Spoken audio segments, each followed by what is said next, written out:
ವೇದಿಕೆ ಮೇಲೆ ಆಸೀನರಾಗಿರ್ತಕ್ಕಂಥ ಹಿರಿಯರೇ ಹಾಗೂ ಸಭೆಯಲ್ಲಿರ್ತಕ್ಕಂಥ ಎಲ್ಲ ಸಹೋದರ ಸಹೋದರಿಯರೇ, ಈಗಾಗಲೇ ಬೆಳಗ್ಗೆಯಿಂದ ಈ ವಿಷಯದ ಬಗ್ಗೆ ಹಲವಾರು ಆಯಾಮಗಳಲ್ಲಿ ನೀವು ಭಾಷಣಗಳನ್ನು ಕೇಳಿದ್ದೀರಾ, ವಿವರಣೆಯನ್ನು ಸಹ ಕೇಳಿದ್ದೀರಾ.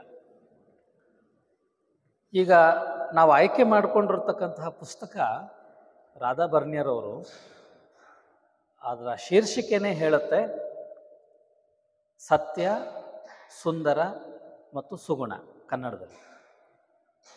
ಇದು ಗ್ರೀಕ್ ಫಿಲಾಸಫಿಯ ಅಲ್ಲಿಂದ ತೆಗೆದುಕೊಂಡಂಥ ಒಂದು ಶೀರ್ಷಿಕೆ.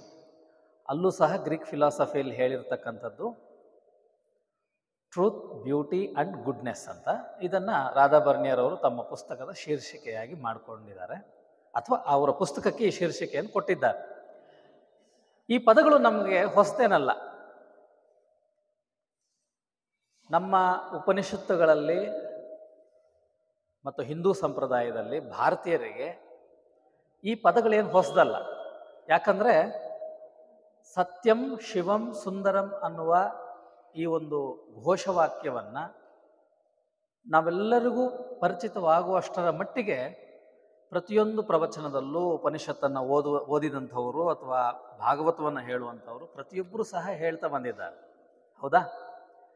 ನಾವೆಲ್ಲ ಈ ಸತ್ಯಂ ಶಿವಂ ಸುಂದರಂ ಅನ್ನುವ ಈ ಘೋಷವಾಕ್ಯವನ್ನು ನಾವು ಕೇಳಿದ್ದೇವೆ, ಅರ್ಥ ಮಾಡ್ಕೊಳ್ಳೋದಕ್ಕೂ ಪ್ರಯತ್ನವನ್ನು ಪಟ್ಟಿದ್ದೇವೆ. ಅದರ ಅರ್ಥವನ್ನು ಹಿರಿಯರು ಬಹಳ ವಿಸ್ತಾರವಾಗಿ ಈಗಾಗಲೇ ಹೇಳಿದ್ದಾರೆ.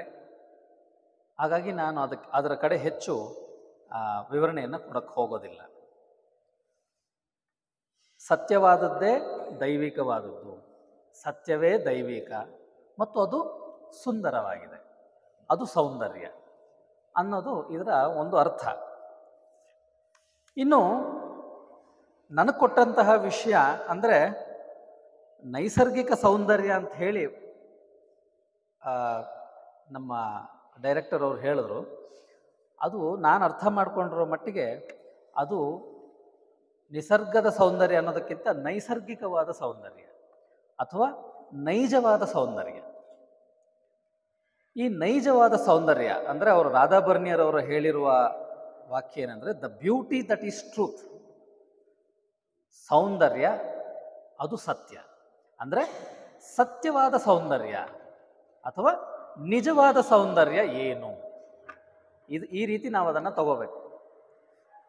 ನಿಜವಾದ ಸೌಂದರ್ಯ ಅಂದರೆ ಏನು ಅಂತಕ್ಕಂಥದ್ದು ಇವತ್ತು ನನಗೆ ಕೊಟ್ಟಿರ್ತಕ್ಕಂಥ ವಿಷಯ. ಏನು ಸೌಂದರ್ಯ ಅಂದ ತಕ್ಷಣ ನಮ್ಮ ಮನಸ್ಸಿಗೆ ಏನು ಬರುತ್ತೆ? ನಮ್ಮ ಕಣ್ಣುಗಳಿಗೆ ಸುಂದರವಾಗಿ ಕಾಣುವಂಥದ್ದೆಲ್ಲ ಅದು ಸೌಂದರ್ಯ ಅಂತ ಕರಿತೀವಿ, ಸುಂದರ ಅಂತ ಕರಿತೀವಿ. ಏನೇನು ಸುಂದರವಾಗಿ ಕಾಣುತ್ತೆ ನಮ್ಮ ಕಣ್ಣುಗಳಿಗೆ? ನಮ್ಮ ಜೀವನದಲ್ಲಿ ನಾವು ನೋಡೋ ವ್ಯಕ್ತಿಗಳು, ಅವರ ಹಾವಭಾವಗಳು, ಅವರ ವೇಷಭೂಷಣಗಳು, ನಾವು ನೋಡುವ ಸ್ಥಳಗಳು, ಅಲ್ಲಿನ ಬಿಲ್ಡಿಂಗು ಅಥವಾ ವಾಹನಗಳು, ಓಡಾಡ್ತಿರ್ತಕ್ಕಂಥ ಪದಾರ್ಥಗಳು ಎಲ್ಲ. ಅಲ್ಲಿಂದ ಮುಂದಕ್ಕೆ ನಿಸರ್ಗ, ಗಿಡ, ಮರ, ಬೆಟ್ಟ, ನದಿ, ಸಮುದ್ರ, ಇವೆಲ್ಲವನ್ನು ಕಣ್ಣಿಂದ ನಾವು ನೋಡ್ತಾ ಇದ್ದೇವೆ. ಹೌದಾ? ಅದು ಸುಂದರವಾಗಿದೆ ಅಂತ ಹೇಳಿ ನಮಗನ್ಸುತ್ತೆ ಇಲ್ವಾ? ಒಂದು ಸುಂದರವಾದ ನದಿ ಹರಿತಾ ಇದೆ, ಅಲ್ಲಿನ ಪ್ರಕೃತಿ ರಮಣೀಯವಾಗಿದೆ, ಅಲ್ಲಿ ಸೌಂದರ್ಯವನ್ನು ನಾವು ಆಹ್ಲಾದಿಸ್ತಾ ಇದ್ದೇವೆ ಮತ್ತು ಅದರ ಅನುಭವ ನಮಗೆ ಗೊತ್ತಾಗ್ತಾ ಇದೆ. ಸುಂದರವಾಗಿ ಇಲ್ಲದೆ ಇರೋದು ಯಾವುದು ಅನ್ನೋದು ಗೊತ್ತು ನಮಗೆ. ಅಲ್ಲಿನ ಮಲಿನವಾಗಿದ್ದರೆ, ಆ ನದಿ ನೀರಲ್ಲಿ ಗಲೀಜಿದ್ರೆ, ಅಥವಾ ಅಲ್ಲಿನ ಗಿಡ ಮರ ಎಲ್ಲ ನಾಶವಾಗಿದ್ದರೆ, ಅಲ್ಲಿ ಒಂದು ಕ್ಷಣವೂ ಇರೋಕ್ಕಾಗದೇ ಇರೋಂಥ ದುರ್ನಾತ ಇದ್ದರೆ ಅದು ಸುಂದರ ಅಲ್ಲ. ಹೌದಾ? ಇದು ಯಾರು ನಮಗೆ ಹೇಳ್ಕೊಡ್ಬೇಕಾಗಿಲ್ಲ. ಸೌಂದರ್ಯ ಅಂದರೆ ಏನು ಅನ್ನೋದು ನಮ್ಗೆ ಯಾರಿಗೂ ಹೇಳ್ಕೊಡ್ಬೇಕಾಗಿಲ್ಲ. ಯಾಕಂದರೆ ನಾವು ಹುಟ್ಟಿದಾಗಲಿಂದಲೂ ಸುಂದರವಾಗಿರೋದು ಯಾವುದು, ಸುಂದರವಾಗಿ ಇಲ್ಲದೆ ಇರೋದು ಯಾವುದು ಅನ್ನೋದನ್ನು ನಾವು ಕಲ್ತಿದ್ದೇವೆ. ನಮ್ಮ ಜೀವನವೇ ನಮಗದನ್ನು ಹೇಳ್ಕೊಟ್ಟಿವೆ. ಆದರೆ ನಿಜವಾದ ಸೌಂದರ್ಯ ನಮಗೆ ಕಣ್ಣಿಗೆ ಕಾಣ್ತಾ ಇರ್ತಕ್ಕಂಥ ಸೌಂದರ್ಯವ, ನಮ್ಮ ಮನಸ್ಸಿಗೆ, ಹೃದಯಕ್ಕೆ, ಈ ದೇಹಕ್ಕೆ ಆಹ್ಲಾದವನ್ನು ನೀಡ್ತಾ ಇರ್ತಕ್ಕಂಥ ವಸ್ತುಗಳೆಲ್ಲವೂ ಸೌಂದರ್ಯವ, ಅಥವಾ ಸೌಂದರ್ಯ ಅಂದರೆ ಬೇರೆ ಇನ್ನೇನಾದರೂ ಇದೆಯಾ, ಇಷ್ಟೇನಾ ಅಥವಾ ಇನ್ನೇನಾದರೂ ಇದೆಯಾ ಅನ್ನೋದ್ರ ಬಗ್ಗೆ ನಾವು ಯೋಚನೆ ಮಾಡ್ಬೋದು. ಈಗ ಸೌಂದರ್ಯ ಒಬ್ಬ ವ್ಯಕ್ತಿಯಿಂದ ಇನ್ನೊಬ್ಬ ವ್ಯಕ್ತಿಗೆ ಬೇರೆ ಬೇರೆ ಆಗತ್ತೆ, ಹೌದಾ? ಈಗ ಒಬ್ಬರಿಗೆ ಸುಂದರವಾಗಿ ಕಾಣಿಸಿರುವಂಥ ಒಂದು ವಸ್ತು ಇನ್ನೊಬ್ಬರಿಗೆ ಅದು ಸುಂದರವಾಗಿ ಕಾಣಬೇಕು ಅಂತೇನಿಲ್ಲ. ಇವಾಗ ನನಗೆ ಈ ಶರ್ಟು ಚೆನ್ನಾಗಿ ಕಾಣಿಸ್ತು, ನಾನು ಹಾಕ್ಕೊಂಡೆ. ಈ ಶರ್ಟ್ ಬೇರೆಯವ್ರಿಗೂ ಇಷ್ಟ ಆಗಬೇಕು ಅಂತಿಲ್ಲ, ಅವ್ರು ಇನ್ಯಾವುದೋ ಕಲರ್ ಹಾಕ್ಕೊಂಡಿರ್ತಾರೆ. ಇನ್ನು ಸೀರೆ ವಿಚಾರಕ್ಕೆ ಬಂದರೆ ಅಂತೂ ಮುಗೀತು ಕತೆ, ಹೌದಾ? ನಿಮಗಿಷ್ಟವಾಗಿದ್ದು ಅವ್ರಿಗಿಷ್ಟ ಆಗಲ್ಲ, ಅವ್ರಿಗಿಷ್ಟವಾಗಿದ್ದು ನಿಮಗಿಷ್ಟ ಆಗಲ್ಲ. ವ್ಯಕ್ತಿಯಿಂದ ವ್ಯಕ್ತಿಗೆ ಸೌಂದರ್ಯ ಅನ್ನುವ ಒಂದು ಅನುಭವ ಮಾರ್ಪಾಟಾಗ್ತಾ ಇದೆ. ಆಗಿದೆಯೇ ಇಲ್ವಾ? ನಮಗೆ ಈ ಅನುಭವ ಆಗ್ತಾ ಇದೆಯೇ ಇಲ್ವಾ? ನೀವು ನನಗೆ ಪ್ರತಿಕ್ರಿಯೆ ಕೊಟ್ಟರೆ ನನಗೆ ಉದಾಹರಣೆಗಳು ಕೊಡೋಕ್ಕೆ ಚೆನ್ನಾಗಿರುತ್ತೆ. ಒಂದು ಸಣ್ಣ ಸೀರೆ ವಿಚಾರಕ್ಕೆ ನಿಮ್ಮಲ್ಲಿ ಭೇದ ಭಾವ ಬರುತ್ತೆ. ನಿಮಗೆ ಸುಂದರವಾಗಿ ಕಾಣಿಸಿರೋಂಥ ಸೀರೆ ಇನ್ನೊಬ್ರಿಗೆ ಕಾಣೋದಿಲ್ಲ. ಹಾಗೆ ವ್ಯಕ್ತಿಯಿಂದ ವ್ಯಕ್ತಿಗೆ ಸೌಂದರ್ಯದ ಒಂದು ವಿಶ್ಲೇಷಣೆ ಬದಲಾಗುತ್ತೆ. ಇನ್ನು ಸ್ಥಳದಿಂದ ಸ್ಥಳಕ್ಕೆ, ಇವಾಗ ನಮಗೆ ಭಾರತೀಯರಿಗೆ ಸುಂದರವಾಗಿ ಕಾಣಿಸಿರುವಂತಹ ಒಂದು ವಸ್ತು ಪಾಶ್ಚಿಮಾತ್ಯರಿಗೆ ಅದು ಸುಂದರವಾಗಿ ಕಾಣಿಸದೇ ಇರಬಹುದು. ಅಥವಾ ನಮಗೆ ಒಂದು ಮಾಮೂಲಿಯಾಗಿ ಕಾಣಿಸ್ತಾ ಇದ್ದಂತಹ ವಸ್ತು ಪಾಶ್ಚಿಮಾತ್ಯರಲ್ಲಿ ಬಂದ ತಕ್ಷಣ ಅದನ್ನು ಫೋಟೋ ತಗೊಂಡು ಅದರ ಸೌಂದರ್ಯವನ್ನು ಆನಂದಿಸೋದನ್ನು ನಾವು ನೋಡಿದ್ದೇವೆ. ನಮಗದು ಬೀದಿ ಬದಿ ಬಿದ್ದಂತಹ ಒಂದು ವಸ್ತು, ಅದು ನಾವು ದಿನಾ ನೋಡ್ತಾ ಇದ್ದೀವಿ, ಅದ್ರ ಪಕ್ಕದಲ್ಲೇ ಓಡಾಡ್ತಾ ಇರ್ತೀವಿ. ನಮಗದರ ಸೌಂದರ್ಯ ಅದು ಸುಂದರವಾಗಿದೆ ಅಂತ ನಮಗೆ ಅನಿಸೋದು ಇಲ್ಲ. ಯಾರೋ ಪಾಶ್ಚಿಮಾತ್ಯರು ಬಂದು ಬೆಳಗಿಂದ ಸಂಜೆವರೆಗೂ ಅದರ ಜೊತೆ ಫೋಟೋ ತಗೊಂಡು ಅದರ ಬಗ್ಗೆ ವಿವರಣೆ ಬರೆದು ಅವರ ದೇಶಕ್ಕೆ ಅದನ್ನು ಫೋಟೋಗಳನ್ನ ಕಳಿಸಿ ಅಲ್ಲಿ ಅದರ ಬಗ್ಗೆ ಪ್ರಚಾರ ಮಾಡಿಸಿರೋದನ್ನು ನಾವು ನೋಡಿದ್ದೇವೆ, ಹೌದಾ? ಪಾಶ್ಚಿಮಾತ್ಯ ದೇಶಗಳಲ್ಲಿ ಸುಂದರವಾಗಿ ಕಾಣಿಸಿರ್ತಕ್ಕಂಥ ಕೆಲವು ವಸ್ತುಗಳು ನಾವಲ್ಲಿ ಹೋದಾಗ ನಮಗದು ಅದರ ಸೌಂದರ್ಯ ನಮಗೆ ಅದು ಸುಂದರವಾಗಿದೆ ಅಂತಲೂ ನಮಗೆ ಅನಿಸೋದಿಲ್ಲ. ಒಂದು ಜಾಗಕ್ಕಿಂತ ಇನ್ನೊಂದು ಜಾಗಕ್ಕೆ ಬದಲಾವಣೆ ಆದಾಗೂ ಸಹ ಸೌಂದರ್ಯ ಅದರ ವಿವರಣೆ ಬದಲಾವಣೆ ಆಗುತ್ತೆ. ಹಾಗೆ ಸಮಯ, ಒಂದು ಸಮಯದಲ್ಲಿ ಸುಂದರವಾಗಿದೆ ಅಂತ ಅನಿಸಿದ್ದು ಇನ್ನೊಂದು ಸಮಯದಲ್ಲಿ ಸುಂದರವಾಗಿದೆ ಅಂತ ಅನಿಸದೇ ಇರಬಹುದು. ಉದಾಹರಣೆಗೆ, ಇವಾಗ 100 ವರ್ಷಗಳ ಹಿಂದೆ ಯಾರೋ ಒಬ್ಬ ಪೇಂಟರ್, ಒಬ್ಬ ಚಿತ್ರಗಾರ, ಚಿತ್ರಕಲೆ ಅದನ್ನು ಬಿಡಿಸ್ದ. ಆಗಿನ ಜನಕ್ಕೆ ಅದು ಆಶ್ಚರ್ಯಕರವಾದಂತಹ ಒಂದು ಚಿತ್ರಕಲೆ. ಇದನ್ನು ಯಾರಾದರೂ ಚಿತ್ರಕಲೆ ಅಂತಾರ? ಚಿತ್ರಕಲೆ ಅಂದರೆ ಹೇಗಿರಬೇಕು? ಹೋಗಿ ನೋಡ್ರಿ, ರವಿವರ್ಮ ಎಂಥ ಪೇಂಟಿಂಗ್ ಹಾಕ್ತಾ ಇದ್ದಾನೆ, ಅಲ್ಲಿ ಇಟಲಿಯಲ್ಲಿ ಇನ್ಯಾರೋ ಎಂಥ ಪೇಂಟಿಂಗ್ಸ್ ಹಾಕ್ತಾ ಇದ್ದಾರೆ, ಇದನ್ನು ಯಾರಾದರೂ ಪೇಂಟಿಂಗ್ ಅಂತಾರ? ಇದು ನಿನ್ನ ಮನಸ್ಸು ಬಂದಂತೆ ಗೀಚಿದೆಯಾ ಅಂತ ಹೇಳಿ ಅವನ್ನ ತೆಗೆಳದಂತಹ ಒಂದು ಸಮಯ ಇತ್ತು.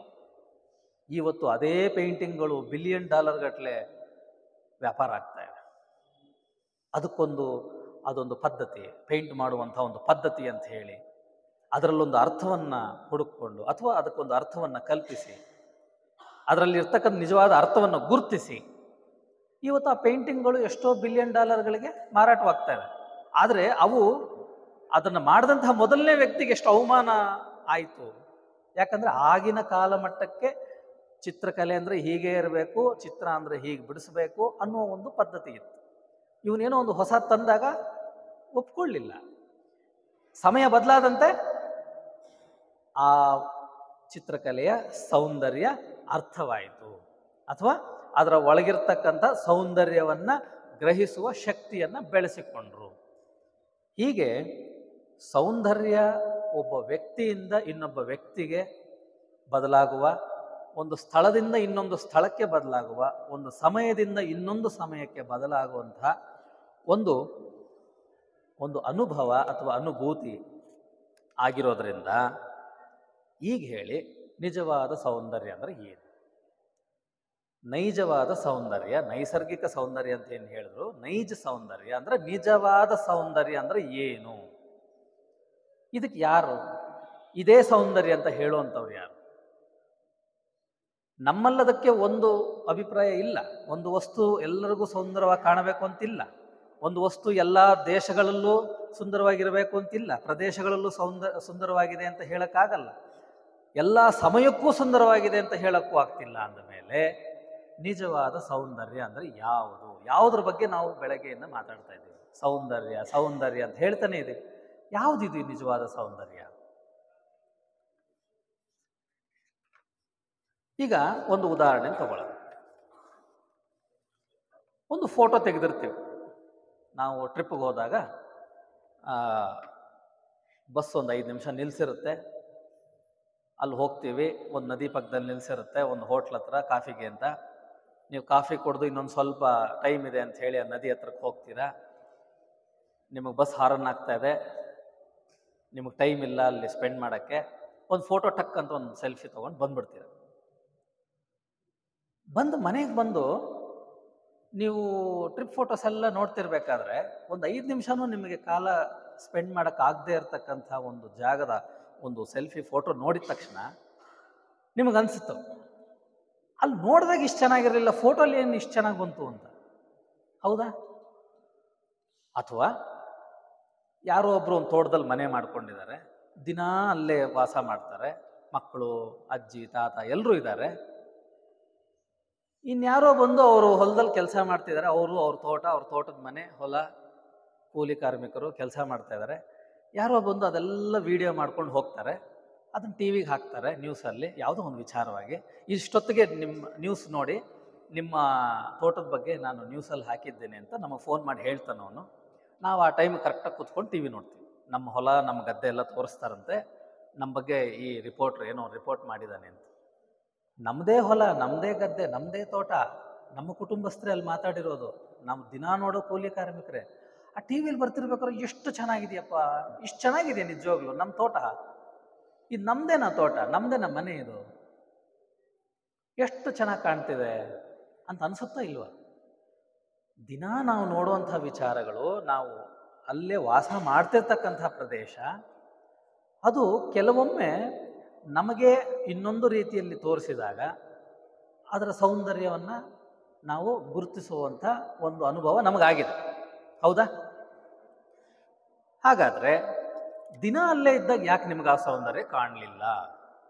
ನನ್ನ ಪ್ರಶ್ನೆ. ಟಿ ವಿಲಿ ನಿಮ್ಮ ಮನೇನ, ನಿಮ್ಮ ತೋಟನ ತೋರಿಸಿದಾಗ ಅಥವಾ ನಿಮ್ಮನ್ನೇ ತೋರಿಸಿದಾಗ ಸುಂದರವಾಗಿ ಕಾಣಿಸಿದಂಥ ಪ್ರದೇಶ ಮತ್ತು ಜನ, ದಿನ ನೀವಲ್ಲೇ ಇದ್ದೀರಾ, ಯಾಕೆ ಸುಂದರವಾಗಿ ಕಾಣಲಿಲ್ಲ ನಿಮಗೆ? ಇದಕ್ಕೆ ಏನು ಕಾರಣ? ಈಗ ಸೌಂದರ್ಯ ಅಂದರೆ ಏನು ಅಂತ ಅರ್ಥ ಮಾಡ್ಕೊಳ್ಳೋದಕ್ಕೆ ನಾನು ಇವೆಲ್ಲ ಉದಾಹರಣೆಯನ್ನು ಕೊಡ್ತಾ ಇದ್ದೇನೆ. ನೀವು ದಿನ ವಾಸ ಮಾಡಿರ್ತಕ್ಕಂಥ ತೋಟ, ಮನೆ ನಿಮಗೆ ಟಿ ವಿಲಿ ತೋರಿಸಿದಾಗ ಸುಂದರವಾಗಿ ಕಾಣಿಸ್ತು ಅಂದರೆ ಇದಕ್ಕೆ ಕಾರಣ ಏನು? ಇದಕ್ಕೆ ಕಾರಣ, ನಾವು ವಾಸ ಮಾಡಿರ್ತಕ್ಕಂಥ ಪ್ರದೇಶದಲ್ಲಿ ಆ ಸೌಂದರ್ಯದ ಭಾಗವಾಗಿದ್ರೂ ಸಹ ನಮ್ಮ ಮನಸ್ಸು ಮತ್ತು ಹೃದಯಗಳು ಬೇರೆ ಯಾವುದೋ ಚಟುವಟಿಕೆಯಲ್ಲಿ ತೊಡಗಿಕೊಂಡಿರುವುದರಿಂದ ಆ ಸೌಂದರ್ಯವನ್ನು ನಾವು ಅಥವಾ ಆ ಸೌಂದರ್ಯವನ್ನು ನೋಡೋದಕ್ಕೆ ನಮಗೆ ಸಾಧ್ಯವಾಗಿರಲಿಲ್ಲ. ಆ ಟಿ ವಿ ಮುಂದೆ ಕೂತಾಗ ನಮ್ಮೆಲ್ಲ ಕೆಲಸಗಳು, ಮನಸ್ಸಿನಲ್ಲಿರೋದೆಲ್ಲ ಮರೆತು ಹೋಗ್ಬಿಟ್ಟು ನಮ್ಮ ಏಕಾಗ್ರತೆಯನ್ನು ಸಂಪೂರ್ಣವಾಗಿ ಆ ಚಿತ್ರಕ್ಕೆ ನಾವು ಕೊಟ್ಟಾಗ ಆವತ್ತು ಅದು ಸುಂದರವಾಗಿ ಕಾಣಿಸ್ತದೆ.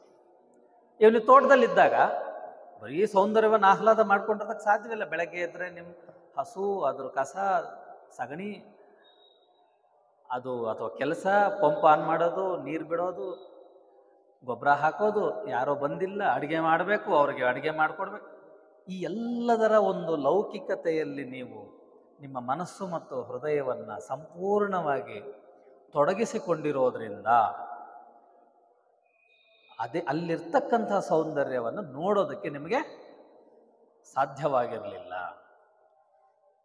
ಈಗ ಹಾಗಾದರೆ ಏನು ಅರ್ಥ?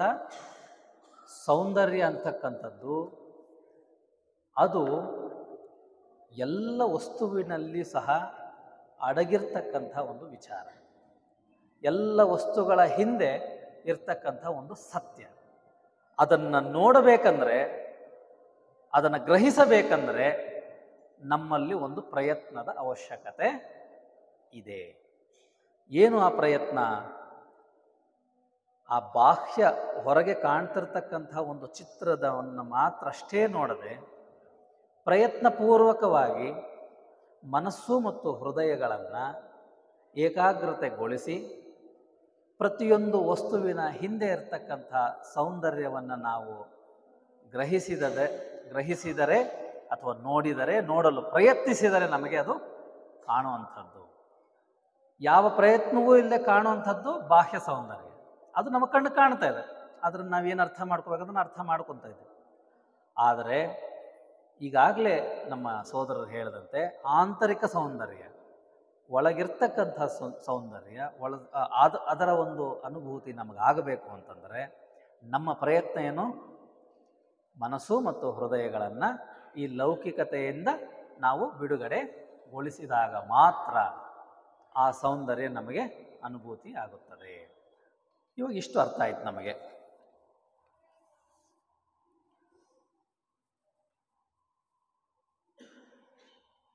ಹೇಗೆ ಅನ್ನೋದು ಒಂದು ಪ್ರಶ್ನೆ ಮೂಡುತ್ತೆ. ಈಗ ಹಂಗಂದ್ರೆ ಏನು, ಬೆಳಗ್ಗೆಯಿಂದ ಸಂಜೆವರೆಗೂ ಮನಸ್ಸಿಗೂ ಹೃದಯಕ್ಕೂ ಬೇರೆ ಏನು ಕೆಲಸ ಕೊಡ್ದಿರಾ, ದಿನನಿತ್ಯ ಕೆಲಸಗಳನ್ನು ನಾವು ಮಾಡ್ದಿರಾ, ನಮ್ಮ ಕೆಲಸಗಳನ್ನೆಲ್ಲ ಬಿಟ್ಟು ಕೂತ್ಕೊಂಡು ಸುಮ್ಮನೆ ನೋಡ್ತಾ ಇರೋದ ಸೌಂದರ್ಯದ ಆರಾಧನೆ? ಅಂದರೆ ಕೆಲಸ ಮಾಡಲೇಬೇಕು ತಾನೆ. ಮುಂಜಾನೆ ಎದ್ದು ನಮ್ಮ ಕೆಲಸಗಳು ನಾವು ಮಾಡಬೇಕು, ಸ್ನಾನ ಮಾಡಬೇಕು, ತಿಂಡಿ ಮಾಡಬೇಕು, ಮಕ್ಕಳು ಅದು ಇದು, ತಂದೆ ತಾಯಿ, ಹಾಸ್ಪಿಟ್ಲು, ಅದು ಇವೆಲ್ಲ ಇರ್ತವೆ. ಇವೆಲ್ಲವನ್ನು ಬಿಟ್ಟು ಮನಸ್ಸಿಗೂ ಹೃದಯಕ್ಕೂ ಬಿಡುವು ಕೊಡೋದಕ್ಕೆ ಹೇಗೆ ಸಾಧ್ಯ? ಎಲ್ಲ ಕೆಲಸಗಳನ್ನು ಬಿಟ್ಟು ಮನಸ್ಸು ಮತ್ತು ಹೃದಯಕ್ಕೆ ಬಿಡುವು ಕೊಡೋದಕ್ಕೆ ಸಾಧ್ಯ ಇದೆಯಾ ಇಲ್ವಾ? ಸೌಂದರ್ಯದ ಆರಾಧನೆ, ಸೌಂದರ್ಯದ ಅನುಭೂತಿಯನ್ನು ಪಡೀಬೇಕು ಅಂತಂದರೆ ಈಗ ಮನಸ್ಸು ಮತ್ತು ಹೃದಯಗಳಿಗೆ ಲೌಕಿಕತೆಯಿಂದ ಬಿಡುಗಡೆಗೊಳಿಸಿದಾಗ ಮಾತ್ರ ಸಾಧ್ಯ ಅಂತ ಹೇಳಿದೆ. ಆ ಸಮಯ ಯಾವಾಗ ಸಿಗುತ್ತೆ ನಮಗೆ? ಹಗಲೊತ್ತೆಲ್ಲ ನಾವು ಮಾಡೋ ಕೆಲಸ ಬಿಟ್ಟು ಕೂತ್ಕೊಂಡು ನೋಡೋಕ್ಕಾಗತ್ತಾ? ಇಲ್ಲ. ಹಾಗಾಗಿ ನಿಜವಾದ ಸೌಂದರ್ಯ ಅಥವಾ ನೈಜ ಸೌಂದರ್ಯವನ್ನು, ಅದರ ಅನುಭೂತಿಯನ್ನು ಪಡೆಯಬೇಕು ಅಂತಂದರೆ ನಾವು ನಮ್ಮ ಲೌಕಿಕ ಪ್ರಪಂಚದಲ್ಲಿ ನಾವು ಮಾಡಬೇಕಾದಂತಹ ಕರ್ತವ್ಯಗಳಿಗೆ ಹೇಗೆ ಸಮಯವನ್ನು ನಾವು ನಿಗದಿ ಮಾಡುತ್ತೇವೆಯೋ ಅದೇ ರೀತಿ ಮನಸ್ಸು ಮತ್ತು ಹೃದಯಕ್ಕೆ ನೈಜತೆಯನ್ನು ನೋಡುವಂತಹ, ಲೌಕಿಕತೆಯಿಂದ ಹೊರಗೆ ಬಂದು ಕೆಲಸವನ್ನು ಮಾಡೋದಕ್ಕೂ ಸಹ ಒಂದು ಸಮಯವನ್ನು ನಾವು ಪಡಿಸಬೇಕು. ಅಂದರೆ ಹಗಲೊತ್ತೆಲ್ಲ ಕೆಲಸ ಮಾಡದೆ ಮನಸ್ಸು ಹೃದಯವನ್ನು ಖಾಲಿ ಇಟ್ಕೊಂಡು ಇರಿ ಅಂತೆಲ್ಲ ಹೇಳ್ತಾರೆ. ನಾವು ಮಾಡ್ಬೇಕಾದ್ರೆ ಕೆಲಸಗಳು ಮಾಡಲೇಬೇಕು. ದಿನಕ್ಕೆ 24 ಗಂಟೆ ಇದೆ ಅಂತಂದಮೇಲೆ ಎಷ್ಟು ಸಮಯವನ್ನು ಮನಸ್ಸು ಮತ್ತು ಹೃದಯಕ್ಕೆ ಲೌಕಿಕತೆಯಿಂದ ಹೊರಗೆ ಬಂದು ನೈಜ ಸೌಂದರ್ಯವನ್ನು ಕಾಣೋದಕ್ಕೆ ಅವಕಾಶವನ್ನು ಮಾಡಿಕೊಡ್ತಾ ಇದ್ದೀರಾ ಅನ್ನೋದು ನನ್ನ ಪ್ರಶ್ನೆ. ಮಾಡಿಕೊಟ್ಟಾಗ ನಿಮ್ಮ ಸುತ್ತಮುತ್ತಲೂ ಇರತಕ್ಕಂಥ ಎಲ್ಲ ವಸ್ತುಗಳ, ಎಲ್ಲ ಮನುಷ್ಯರ ನೈಜ ಸೌಂದರ್ಯದ ದರ್ಶನವಾಗುತ್ತದೆ ಅನ್ನೋದು ರಾಧಾಬರ್ನಿಯರವರು ಹೇಳ್ತಾ ಇರೋದು. ಇಡೀ ದಿನಪೂರ್ತಿ ಬೆಳಗ್ಗೆ ಎದ್ದಾಗಿಂದ ರಾತ್ರಿ ಮಲಗುವವರೆಗೂ ನಾವು ತಪಸ್ವಿಗಳಲ್ಲ, ನಾವು ಸನ್ಯಾಸಿಗಳಲ್ಲ.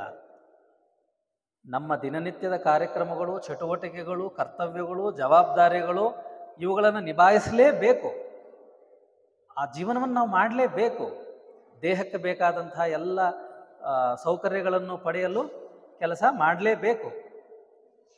ಅವುಗಳ ಜೊತೆಗೆ ಪ್ರತಿನಿತ್ಯ ಎಷ್ಟರ ಮಟ್ಟಿಗೆ ಮನಸ್ಸು ಮತ್ತು ಹೃದಯವನ್ನು ಈ ಲೌಕಿಕತೆಯಿಂದ ಬಿಡುಗಡೆಗೊಳಿಸಿ ನೈಜ ಸೌಂದರ್ಯದ ಆಹ್ಲಾದಕ್ಕೆ ಅಥವಾ ಆ ಸಮಯಕ್ಕೆ, ಆರಾಧನೆಗೆ ನೀವು ಬಿಡ್ತೀರಾ ಅನ್ನೋದು ಆಯಾ ವ್ಯಕ್ತಿ ಎಷ್ಟು ನೈಜ ಸೌಂದರ್ಯವನ್ನು ಕಾಣ್ತಾನೆ ಅನ್ನೋದ್ರ ಮೇಲೆ ಆಧಾರವಾಗಿರುತ್ತೆ.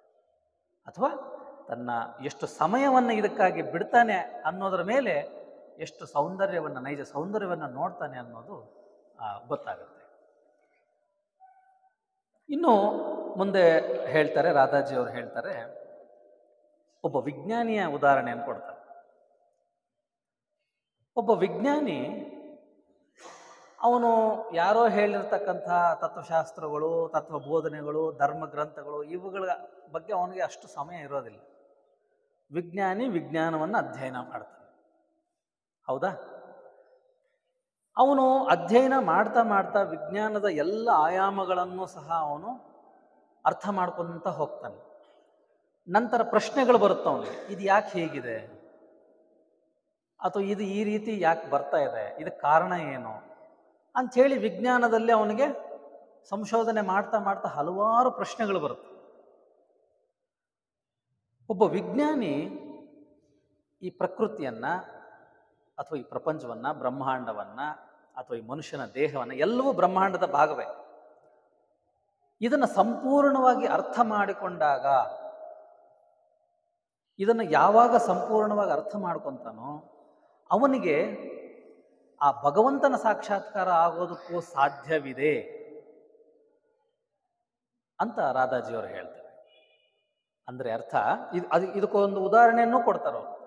ಐನ್ಸ್ಟೈನ್ ಅಂತ ಒಬ್ಬ ಮಹಾವಿಜ್ಞಾನಿ, ಅವನ ಬಾಯಲ್ಲೇ ಹೇಳಿರ್ತಕ್ಕಂಥ ವಿಚಾರ, ಅವನೊಬ್ಬ ಫಿಸಿಸಿಸ್ಟ್. ಫಿಸಿಕ್ಸ್ ಅನ್ನೋದು ಅವರ ಸಬ್ಜೆಕ್ಟ್. ಅದರ ಬಗ್ಗೆ ಅವರು ಎಷ್ಟೋ ಸಂಶೋಧನೆಯನ್ನು ಮಾಡಿ ಹೊಸ ಹೊಸ ಫಾರ್ಮುಲಾಗಳನ್ನು ಕೊಟ್ಟಂಥ ಒಬ್ಬ ಮಹಾವಿಜ್ಞಾನಿ.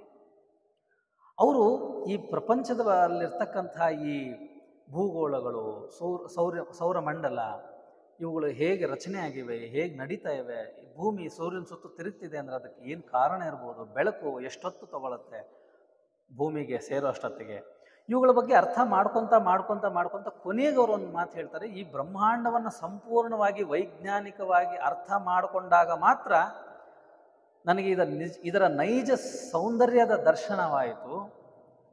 ಆಗ ಅರ್ಥವಾಯಿತು ಇದೆಲ್ಲವೂ ಸಹ ಒಂದು ಯೋಜನೆಯಲ್ಲಿ ನಡೀತಾ ಇರತಕ್ಕಂಥ ಒಂದು ಕ್ರಿಯೆ, ಇದು ಯಾರೋ ಒಬ್ರು ಹಾಕಿಕೊಟ್ಟಂತಹ ಒಂದು ಯೋಜನೆಯಲ್ಲಿ ನಡೀತಾ ಇರತಕ್ಕಂತಹ ಕ್ರಿಯೆ, ಇದು ನನಗೆ ಅಲ್ಲಿವರೆಗೂ ಅರ್ಥವಾಗಲಿಲ್ಲ ಅಂಥೇಳಿ ಐನ್ಸ್ಟೈನ್ ಅವರು ಉದಾಹರಣೆಯನ್ನು ಕೊಡ್ತಾರೆ. ಅಂದರೆ ಏನು ಹೇಳಕ್ಕೆ ಹೋಗ್ತಿದ್ದಾರೆ ಅಂದರೆ, ಲೌಕಿಕತೆಯಲ್ಲಿ ಈ ಸ್ಥೂಲ ಪ್ರಪಂಚದಲ್ಲಿ ನಾವು ಮಾಡುವಂತಹ ಕೆಲಸಗಳು, ನಮ್ಮ ಕರ್ತವ್ಯ, ನಮ್ಮ ಜವಾಬ್ದಾರಿಗಳು, ಇವುಗಳನ್ನು ನಿಭಾಯಿಸ್ತಾ ಇದನ್ನು ಸಂಪೂರ್ಣವಾಗಿ ಅರ್ಥ ಕೊಂಡಾಗೂ ಸಹ ನಾವು ಕೊನೆಗೆ ಆ ನೈಜ ಸೌಂದರ್ಯದ ದರ್ಶನವನ್ನು ಪಡೆಯೋದಕ್ಕೆ ಸಾಧ್ಯ. ಅಂದರೆ ಆ ಒಬ್ಬ ವಿಜ್ಞಾನಿ ತನ್ನ ವೈಜ್ಞಾನಿಕ ಸಂಶೋಧನೆಗಳನ್ನ ಮಾಡ್ತಾ ಹೇಗೆ ಆ ನೈಜ ಸೌಂದರ್ಯವನ್ನು, ಪ್ರಕೃತಿಯ ನೈಜ ಸೌಂದರ್ಯವನ್ನು ದರ್ಶನ ಮಾಡಿದ್ನೋ, ಅದೇ ರೀತಿ ಒಬ್ಬ ಮನೆಯಲ್ಲಿರ್ತಕ್ಕಂಥ ಹೆಣ್ಣು ಮನೆಯ ಕೆಲಸಗಳನ್ನೇ ಮಾಡ್ತಾ ದಿನಾ ಮಾಡೋ ಕೆಲಸನೇ ಇರ್ಬೋದು, ಅಡುಗೆ ಮಾಡೋದು, ಬಟ್ಟೆ ಒಗೆಯೋದು, ಪೂಜೆ ಮಾಡೋದು, ಕಸ ಗುಡಿಸೋದೇ ಇರ್ಬೋದು, ಅಥವಾ ಒಬ್ಬ ಕಾರ್ಮಿಕ, ಕೂಲಿ ಕಾರ್ಮಿಕ ರೈಲ್ವೆ ಸ್ಟೇಷನ್ನಲ್ಲಿ ಬಂದಂತಹ ಪ್ರಯಾಣಿಕರ ಲಗೇಜನ್ನು ಎತ್ಕೊಂಡು ಹೋಗಿ ಅವರು ಬೇಕಾಗಿರೋ ಸ್ಥಳ ಅಥವಾ ಆಟೋನೋ ಅಥವಾ ಇನ್ಯಾವುದೋ ಒಂದು ಜಾಗಕ್ಕೆ ತಲುಪಿಸೋ ಕೆಲಸನೇ ಇರ್ಬೋದು. ಪ್ರತಿಯೊಬ್ಬ ವ್ಯಕ್ತಿ ತಾನು ಮಾಡ್ತಾ ಇರ್ತಕ್ಕಂಥ ಲೌಕಿಕ ಪ್ರಪಂಚದ ಚಟುವಟಿಕೆಗಳಲ್ಲೇ ಸಂಪೂರ್ಣವಾಗಿ ತೊಡಗಿಸಿಕೊಂಡು ಅದನ್ನು ಅರ್ಥ ಮಾಡಿಕೊಂಡು ಏಕಾಗ್ರತೆಯಿಂದ ಮಾಡಿದಾಗಲೂ ಸಹ ಪ್ರಕೃತಿಯ ನೈಜ ಸೌಂದರ್ಯದ ದರ್ಶನವ ಮಾಡಲು ಸಾಧ್ಯ. ನಾನು ಆಗಲೇ ಏನು ಹೇಳಿದೆ, ಲೌಕಿಕತೆಯಿಂದ ಎಷ್ಟು ಸಮಯವನ್ನು ದಿನ ಮನಸ್ಸು ಮತ್ತು ಹೃದಯಕ್ಕೆ ನೀವು ಲೌಕಿಕತೆಯಿಂದ ಹೊರಗೆ ಬಂದು ನೈಜ ಸೌಂದರ್ಯವನ್ನು ಆಹ್ಲಾದಿಸಲು ಅವಕಾಶವನ್ನು ಮಾಡಿಕೊಡ್ತೀರೋ ಅದರ ಮೇಲೆ ಆಧಾರವಾಗಿರುತ್ತೆ ಅಂತ ಹೇಳಿದೆ. ಆದರೆ ಅದೇ ಸಮಯದಲ್ಲಿ ದಿನನಿತ್ಯದ ಕೆಲಸಗಳನ್ನು ಮಾಡುತ್ತಲೂ, ಜವಾಬ್ದಾರಿಗಳನ್ನು ನಿರ್ವಹಿಸುತ್ತಲೂ, ಏನೇ ಕೆಲಸ ಮಾಡ್ತಾರೆ ನೀವು, ಅದರಲ್ಲಿ ಸಂಪೂರ್ಣವಾಗಿ ನಿಮ್ಮ ಮನಸ್ಸು ಹೃದಯವನ್ನು ತೊಡಗಿಸಿಕೊಂಡು ಮಾಡ್ತಾ ಇದ್ದರೂ ಸಹ, ಆಗಲೂ ಸಹ ಒಂದು ಏಕಾಗ್ರತೆಯನ್ನು ಸಾಧಿಸಿದರೆ ನಿಮಗೆ ಪ್ರಕೃತಿಯ ನೈಜ ಸೌಂದರ್ಯ ಏನು ಅನ್ನೋದು ಅಥವಾ ಅದರ ದರ್ಶನ ಸಾಧ್ಯ ಅಂತ ಇಲ್ಲಿ ರಾಧಾಬರ್ನಿಯರವರು ಹೇಳ್ತಾರೆ. ಒಬ್ಬ ಆಧ್ಯಾತ್ಮ ಜೀವಿ ಹೇಗಿರಬೇಕು ಅಂತಂದರೆ, ಆಧ್ಯಾತ್ಮ ಜೀವಿ ಅಂದರೆ ಸನ್ಯಾಸಿ ಆಗಬೇಕಾದ ಅವಶ್ಯಕತೆ ಇಲ್ಲ. ಎಲ್ಲವನ್ನೂ ಬಿಟ್ಟು, ಮನೆ ಸಂಸಾರ ಎಲ್ಲ ಬಿಟ್ಟು, ಮಾಡೋ ಕೆಲಸನೂ ಬಿಟ್ಟು ಹೋಗಿ ಎಲ್ಲೋ ಕುತ್ಕೊಂಡು ತಪಸ್ಸು ಮಾಡಬೇಕಾದ ಅವಶ್ಯಕತೆ ಇಲ್ಲ. ಹಂಗಂತ ಹೇಳೋದು ತಪ್ಪು ಅಂತಲ್ಲ, ಅದರ ಅವಶ್ಯಕತೆ ಬಿದ್ದವರು ಆ ಒಂದು ಮಾರ್ಗವನ್ನು ಹಿಡಿತಾರೆ. ಅದರಲ್ಲೂ ಸಹ ಸಾಧನೆಯನ್ನು ಮಾಡ್ತಾರೆ, ಜ್ಞಾನವನ್ನು ಪಡೀತಾರೆ, ತಪಸ್ಸನ್ನು ಮಾಡ್ತಾರೆ, ದಿವ್ಯ ಜ್ಞಾನವನ್ನು, ಅದರ ರುಚಿಯನ್ನು ಪಡೀತಾರೆ, ಇಲ್ಲ ಅಂತಲ್ಲ. ಆದರೆ ಅದೊಂದೇ ಮಾರ್ಗ ಅಲ್ಲ. ಆಧ್ಯಾತ್ಮ ಜೀವಿ ಅವನು ಈ ಸಂಸಾರದಲ್ಲಿದ್ದುಕೊಂಡು, ಈ ಲೌಕಿಕತೆಯಲ್ಲಿ ಇದ್ದುಕೊಂಡು ತನ್ನ ಕರ್ತವ್ಯಗಳನ್ನು ಮಾಡ್ತಾ ಮಾಡ್ತಾ, ತನ್ನ ಜವಾಬ್ದಾರಿಗಳನ್ನು ನಿರ್ವಹಿಸ್ತಾ, ತನ್ನ ಮನಸ್ಸು ಮತ್ತು ಹೃದಯಕ್ಕೆ ಆ ದಿವ್ಯ ಸೌಂದರ್ಯವನ್ನು, ಆ ಸತ್ಯವನ್ನು ದರ್ಶನ ಮಾಡಲು ಸಾಧ್ಯ ಅಂತ ಹೇಳಿ ರಾಧಾಜಿಯವರು ಅದನ್ನೇ ಈ ನೈಜ ಸೌಂದರ್ಯ ಅನ್ನೋದ್ರ ಬಗ್ಗೆ ವಿವರಣೆಯನ್ನು ಕೊಡ್ತಾ ಹೇಳೋದು. ಇದು ಎಲ್ಲೋ ನಾವು ಯಾವುದೋ ಒಂದು ಯಜ್ಞವನ್ನು ಮಾಡ್ತಾನೋ ಅಥವಾ ಇನ್ನೇನೋ ಒಂದು ಮಾರ್ಗದಲ್ಲಿ ಸಾಧನೆಯನ್ನು ಮಾಡ್ತಾ ಇನ್ಯಾವುದೋ ಒಂದು ಪದ್ಧತಿ, ಯಾವುದೋ ಒಂದು ರೀತಿಯಲ್ಲಿ ಇದನ್ನು ನಾವು ಪಡೆಯುವಂಥದ್ದಲ್ಲ. ಇದಕ್ಕೆ ಇನ್ನೇನೋ ಶ್ರಮವನ್ನು ಹಾಕಬೇಕು, ಇಂಥ ಬಟ್ಟೆ ಹಾಕ್ಕೊಂಡು ಈ ರೀತಿ ಹೋಗಬೇಕು, ಇಂಥ ಸ್ಥಳಕ್ಕೆ ಹೋಗಬೇಕು, ಇಂಥ ಕಡೆ ಮಲಗಬೇಕು, ಇಂಥ ಕಡೆನೇ ಜೀವನ ಮಾಡಬೇಕು, ಆಗಲೇ ನಮಗೆ ಆ ಸತ್ಯದ ದರ್ಶನವಾಗೋದು ಅನ್ನುವಂಥದ್ದಲ್ಲ. ಇದು ನೈಜ ಸೌಂದರ್ಯ. ಪ್ರತಿಯೊಂದು ವಸ್ತುವಿನಲ್ಲೂ, ಪ್ರತಿಯೊಂದು ಸ್ಥಳದಲ್ಲೂ, ಪ್ರತಿಯೊಂದು ಸಮಯದಲ್ಲೂ ನಾವು ದರ್ಶಿಸಬಹುದಾದಂಥ ನೈಜ ಸೌಂದರ್ಯ. ಇದಕ್ಕೆ ಆಧ್ಯಾತ್ಮ ಜೀವಿ ಕಾನ್ಸ್ಟೆಂಟ್ ಅವೇರ್ನೆಸ್ ಅಂತ ಹೇಳ್ತಾರೆ. ನಿರಂತರವಾಗಿ ಎಚ್ಚರವಾಗಿರುವಂಥದ್ದು. ಏನು ನಿರಂತರವಾಗಿ ಎಚ್ಚರವಾಗಿರುವಂಥದ್ದು ಅಂದರೆ, ನಿರಂತರವಾಗಿ ಎಚ್ಚರವಾಗಿರೋದು ಅಂದರೆ ಏನು? ಈಗ ಕಾರ್ ಓಡಿಸ್ತೀವಿ, ಎಷ್ಟೋ ಜನ ಡ್ರೈವಿಂಗ್ ಮಾಡ್ತೀರಾ. ಕಾರ್ ಓಡಿಸ್ತಾ ಓಡಿಸ್ತಾ ಮೊದಲು ಕಾರ್ ಕಲ್ತ್ಕೊಳ್ಳೋವಾಗ ನಿಮ್ಮ ಮನಸ್ಸೆಲ್ಲ ಸ್ಟೇರಿಂಗ್ ಮೇಲೆ, ಬ್ರೇಕ್ ಮೇಲೆ, ಎಕ್ಸಲೇಟರ್ ಮೇಲೆ, ಮುಂದೆ ಇರೋ ದಾರಿ ಮೇಲೆ. ಒಂದು 10 ವರ್ಷ ಕಾರ್ ಓಡಿಸ್ಬಿಟ್ರಿ, ಚೆನ್ನಾಗಿ ಅಭ್ಯಾಸ ಆಗಿದೆ. ನಿಮಗೆ ಕಾರ್ ಓಡಿಸೋದಂದ್ರೆ ಅದೇನು ದೊಡ್ಡ ವಿಚಾರ ಅಲ್ಲ. ಈಗ ಅವಾಗೇನಾಗುತ್ತೆ, ಕೈ, ಸ್ಟೇರಿಂಗು, ಕಾಲು, ಬ್ರೇಕು, ಎಕ್ಸಲೇಟ್ರು ಅದಕ್ಕೆ ತನ್ನ ಪಾಡಿಗೆ ತನ್ನ ಕೆಲಸ ಮಾಡೋದು ಅಭ್ಯಾಸ ಆಗ್ಬಿಟ್ರದು. ನಿಮ್ಮ ಅರಿವಿಲ್ಲದೆ ಹೇಗೆ ಸ್ಟೇರಿಂಗ್ ತಿರುಗಿಸ್ಬೇಕು, ಯಾವಾಗ ಎಕ್ಸಲೇಟ್ರ್ ಕೊಡಬೇಕು, ಯಾವಾಗ ಬ್ರೇಕ್ ಹಾಕಬೇಕು, ಏನಾದರೂ ಅಡ್ಡ ಬಂದಾಗ ಹೇಗೆ ಸ್ಟಾಪ್ ಮಾಡಬೇಕು, ಎಲ್ಲ ತನ್ನ ಪಾಡಿಗೆ ತನ್ನ ಈ ದೇಹ ಮಾಡ್ಕೊಂಡು ಹೋಗ್ತಾ ಇರುತ್ತೆ. ಆವಾಗ ಏನಾಗುತ್ತೆ, ಮನಸ್ಸು ಫ್ರೀ ಆಗಿಬಿಡುತ್ತೆ. ನಿಮ್ಮ ಮನಸ್ಸು ಏಕಾಗ್ರತೆಯಿಂದ ಇರೋವಂಥ ಅವಶ್ಯಕತೆ ಇಲ್ದಂಗೆ ಆಗ್ಬಿಡುತ್ತೆ. ಈ ದೇಹಕ್ಕೆ ಅಭ್ಯಾಸ ಆಗ್ಬಿಟ್ಟಿದೆ ಈಗ ಕಾರ್ ಓಡಿಸೋದು. ಆಗ ಮನಸ್ಸಿನಲ್ಲಿ ಕಾರ್ ಓಡಿಸ್ತಾ ಓಡಿಸ್ತಾ ಯೋಚನೆಗಳು ಬರೋಕ್ಕೆ ಶುರುವಾಗ್ತವೆ. ಪ್ರಮಾದ ಮಾಡೋದು, ಆಕ್ಸಿಡೆಂಟ್ ಮಾಡೋದು ಹೊಸದಾಗಿ ಕಲ್ತ್ಕೊಂಡವ್ರಲ್ಲ, ಕಲಿತಿರೋರಲ್ಲ. ಕಲಿತು ಚೆನ್ನಾಗಿ ಕಾರ್ ಓಡಿಸಿದವರೇ ಆಕ್ಸಿಡೆಂಟ್ಗಳು ಮಾಡೋದು. ಯಾಕೆ? ಹೊಸದಾಗಿ ಕಲ್ತ್ಕೊಳ್ಳೋವನಿಗೆ ಮನಸ್ಸು, ದೇಹ ಒಂದೇ ಕಡೆ ಇರುತ್ತೆ, ಭಯ ಇರುತ್ತೆ ಒಳಗೆ. ಮನಸ್ಸು ಮತ್ತು ದೇಹ ಎರಡೂ ಏಕಾಗ್ರತೆಯಲ್ಲಿ ಒಂದು ಕಡೆ ಅವನು ಕಾರ್ ಓಡಿಸ್ತಾ ಇರ್ತಾನೆ. ಕಾರ್ ಓಡಿಸೋದು ತುಂಬ ಅಭ್ಯಾಸ ಆದಮೇಲೆ, ಅದು ತುಂಬ ಸುಲಭ ಆದಮೇಲೆ ದೇಹ ತನ್ನ ಕೆಲಸವನ್ನು ಮಾಡ್ತಿದೆ ಅಂತ ಹೇಳಿ ಮನಸ್ಸು ಓಡಾಡೋಕ್ಕೆ ಶುರುವಾಗುತ್ತೆ. ಇದು ಕಾರ್ ಓಡಿಸೋರಿದ್ರೆ ಇದ್ರ ಅನುಭವ ಆಗಿದೆ. ಓಡಿಸ್ತಾ ಇರ್ತೀವಿ, ಮೇನ್ ರೋಡು ಹೋಗ್ತಾ ಇದ್ದೀವಿ, ಏನು ಅಡ್ಡ ಬರಲ್ಲ. ತಲೆಯಲ್ಲಿ ಎಷ್ಟು ಯೋಚನೆಗಳು ಬರ್ತಾ ಇರ್ತವೆ, ಏನೇನು ಯೋಚನೆಗಳು ಬರ್ತಾ ಇರ್ತವೆ. ಅಲ್ಲಿ ಯಾವುದೋ ಒಂದು ಹಾಡು ಹಾಕ್ಕೊಂಡಿರ್ತೀವಿ, ಆ ಹಾಡಲ್ಲಿ ಬಂದಂಥ ಒಂದು ವಿಚಾರಗಳೆಲ್ಲ ತಲೆಗೆ ಬರ್ತಾ ಇರ್ತವೆ. ಹಾಡ್ದವ್ರು ಯಾರು, ಅಥವಾ ಅಲ್ಲಿ ಹೇಳಿರೋ ವಿಚಾರ ಏನು, ಅದು ಎಲ್ಲಿ ಶೂಟಿಂಗ್, ಇಂಥವೆಲ್ಲ ಬರುತ್ತೆ. ಅಥವಾ ಕಾರಲ್ಲಿ ಯಾರೋ ಕೂತಿದ್ರೆ ಅವರು ಸುಮ್ಮನೆ ಬಿಡ್ತಾರ? ಎಷ್ಟು ವಿಚಾರಗಳನ್ನು ಮಾತಾಡ್ತಾ ಇರ್ತಾರೆ.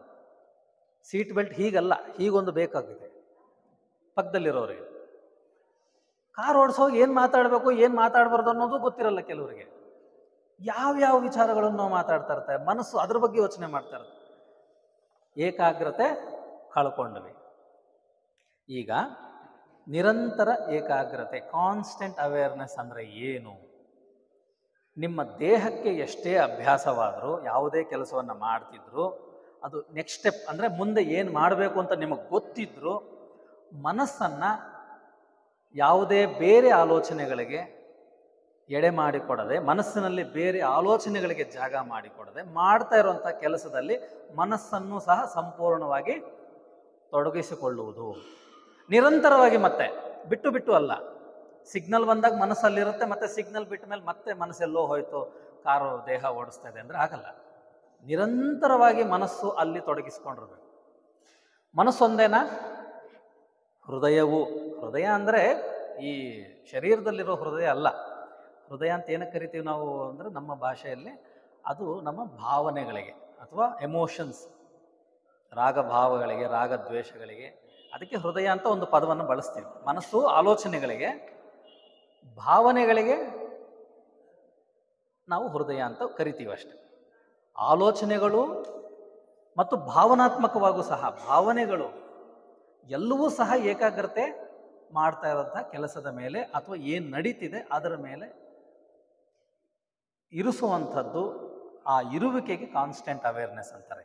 ಒಬ್ಬ ಆಧ್ಯಾತ್ಮ ಜೀವಿ ಈ ರೀತಿ ತಾನು ಮಾಡ್ತಾ ಇರ್ತಕ್ಕಂತಹ ಕೆಲಸದಲ್ಲಿ ನಿರಂತರವಾದಂಥ ಒಂದು ಎಚ್ಚರಿಕೆ, ಅದನ್ನು ಕಾಪಾಡಿಕೊಂಡಾಗ ಪ್ರತಿಯೊಂದು ಸಮಯದಲ್ಲೂ ಕಾನ್ಸ್ಟೆಂಟ್ ಪರ್ಸೆಪ್ಷನ್ ಆಫ್ ಬ್ಯೂಟಿ, ಆವಾಗ ನಿರಂತರವಾಗಿ ಆ ನೈಜ ಸೌಂದರ್ಯದ ಅನುಭವವನ್ನು ಪಡೆಯೋದಕ್ಕೆ ಸಾಧ್ಯವಾಗುತ್ತೆ.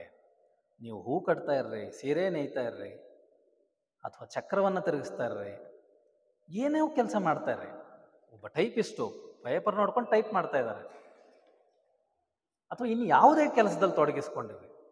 ಮನಸ್ಸು, ಹೃದಯ ಮತ್ತು ದೇಹ ಎಲ್ಲವೂ ಸಹ ನಿರಂತರವಾಗಿ ಅದೇ ಕೆಲಸದಲ್ಲಿ ತೊಡಗಿಸಿಕೊಂಡು ಏಕಾಗ್ರತೆಯನ್ನು ಸಾಧಿಸಿದರೆ ಆ ನೈಜ ಸೌಂದರ್ಯ, ಪ್ರತಿಯೊಂದು ವಸ್ತುವಿನ ನೈಜ ಸೌಂದರ್ಯ ನಿಮಗೆ ಅರ್ಥವಾಗುತ್ತದೆ.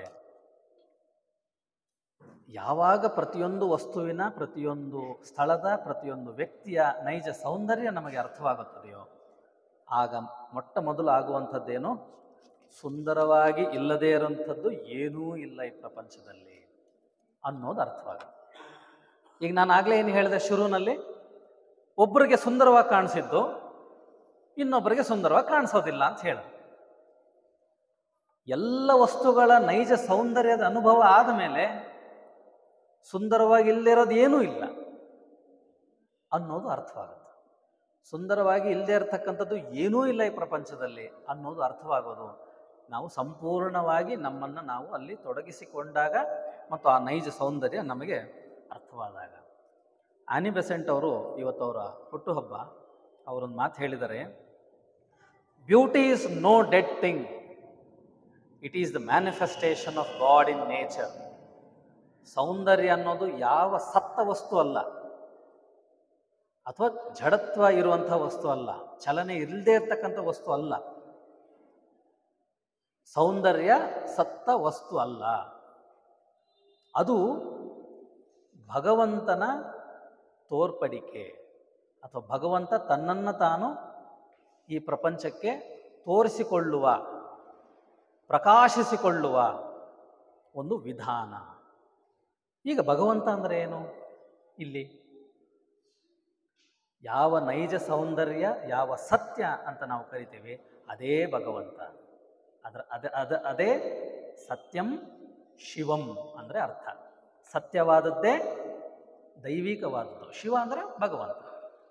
ಸತ್ಯಂ ಶಿವಂ ಅನ್ನುವ ಪದಕ್ಕೆ ಅರ್ಥ ಸತ್ಯವಾದದ್ದೇ ದೈವಿಕತೆ, ಸತ್ಯವೇ ದೈವಿಕ, ಸುಂದರಂ. ಅದನ್ನು ಸೇರಿಸಿದಾಗ ಸತ್ಯವೇ ದೈವಿಕ ಮತ್ತು ಅದು ಪ್ರಕಾಶಿಸಿದಾಗ ಸುಂದರವಾಗಿ ಕಾಣುವಂಥದ್ದು ನೈಜ ಸೌಂದರ್ಯ.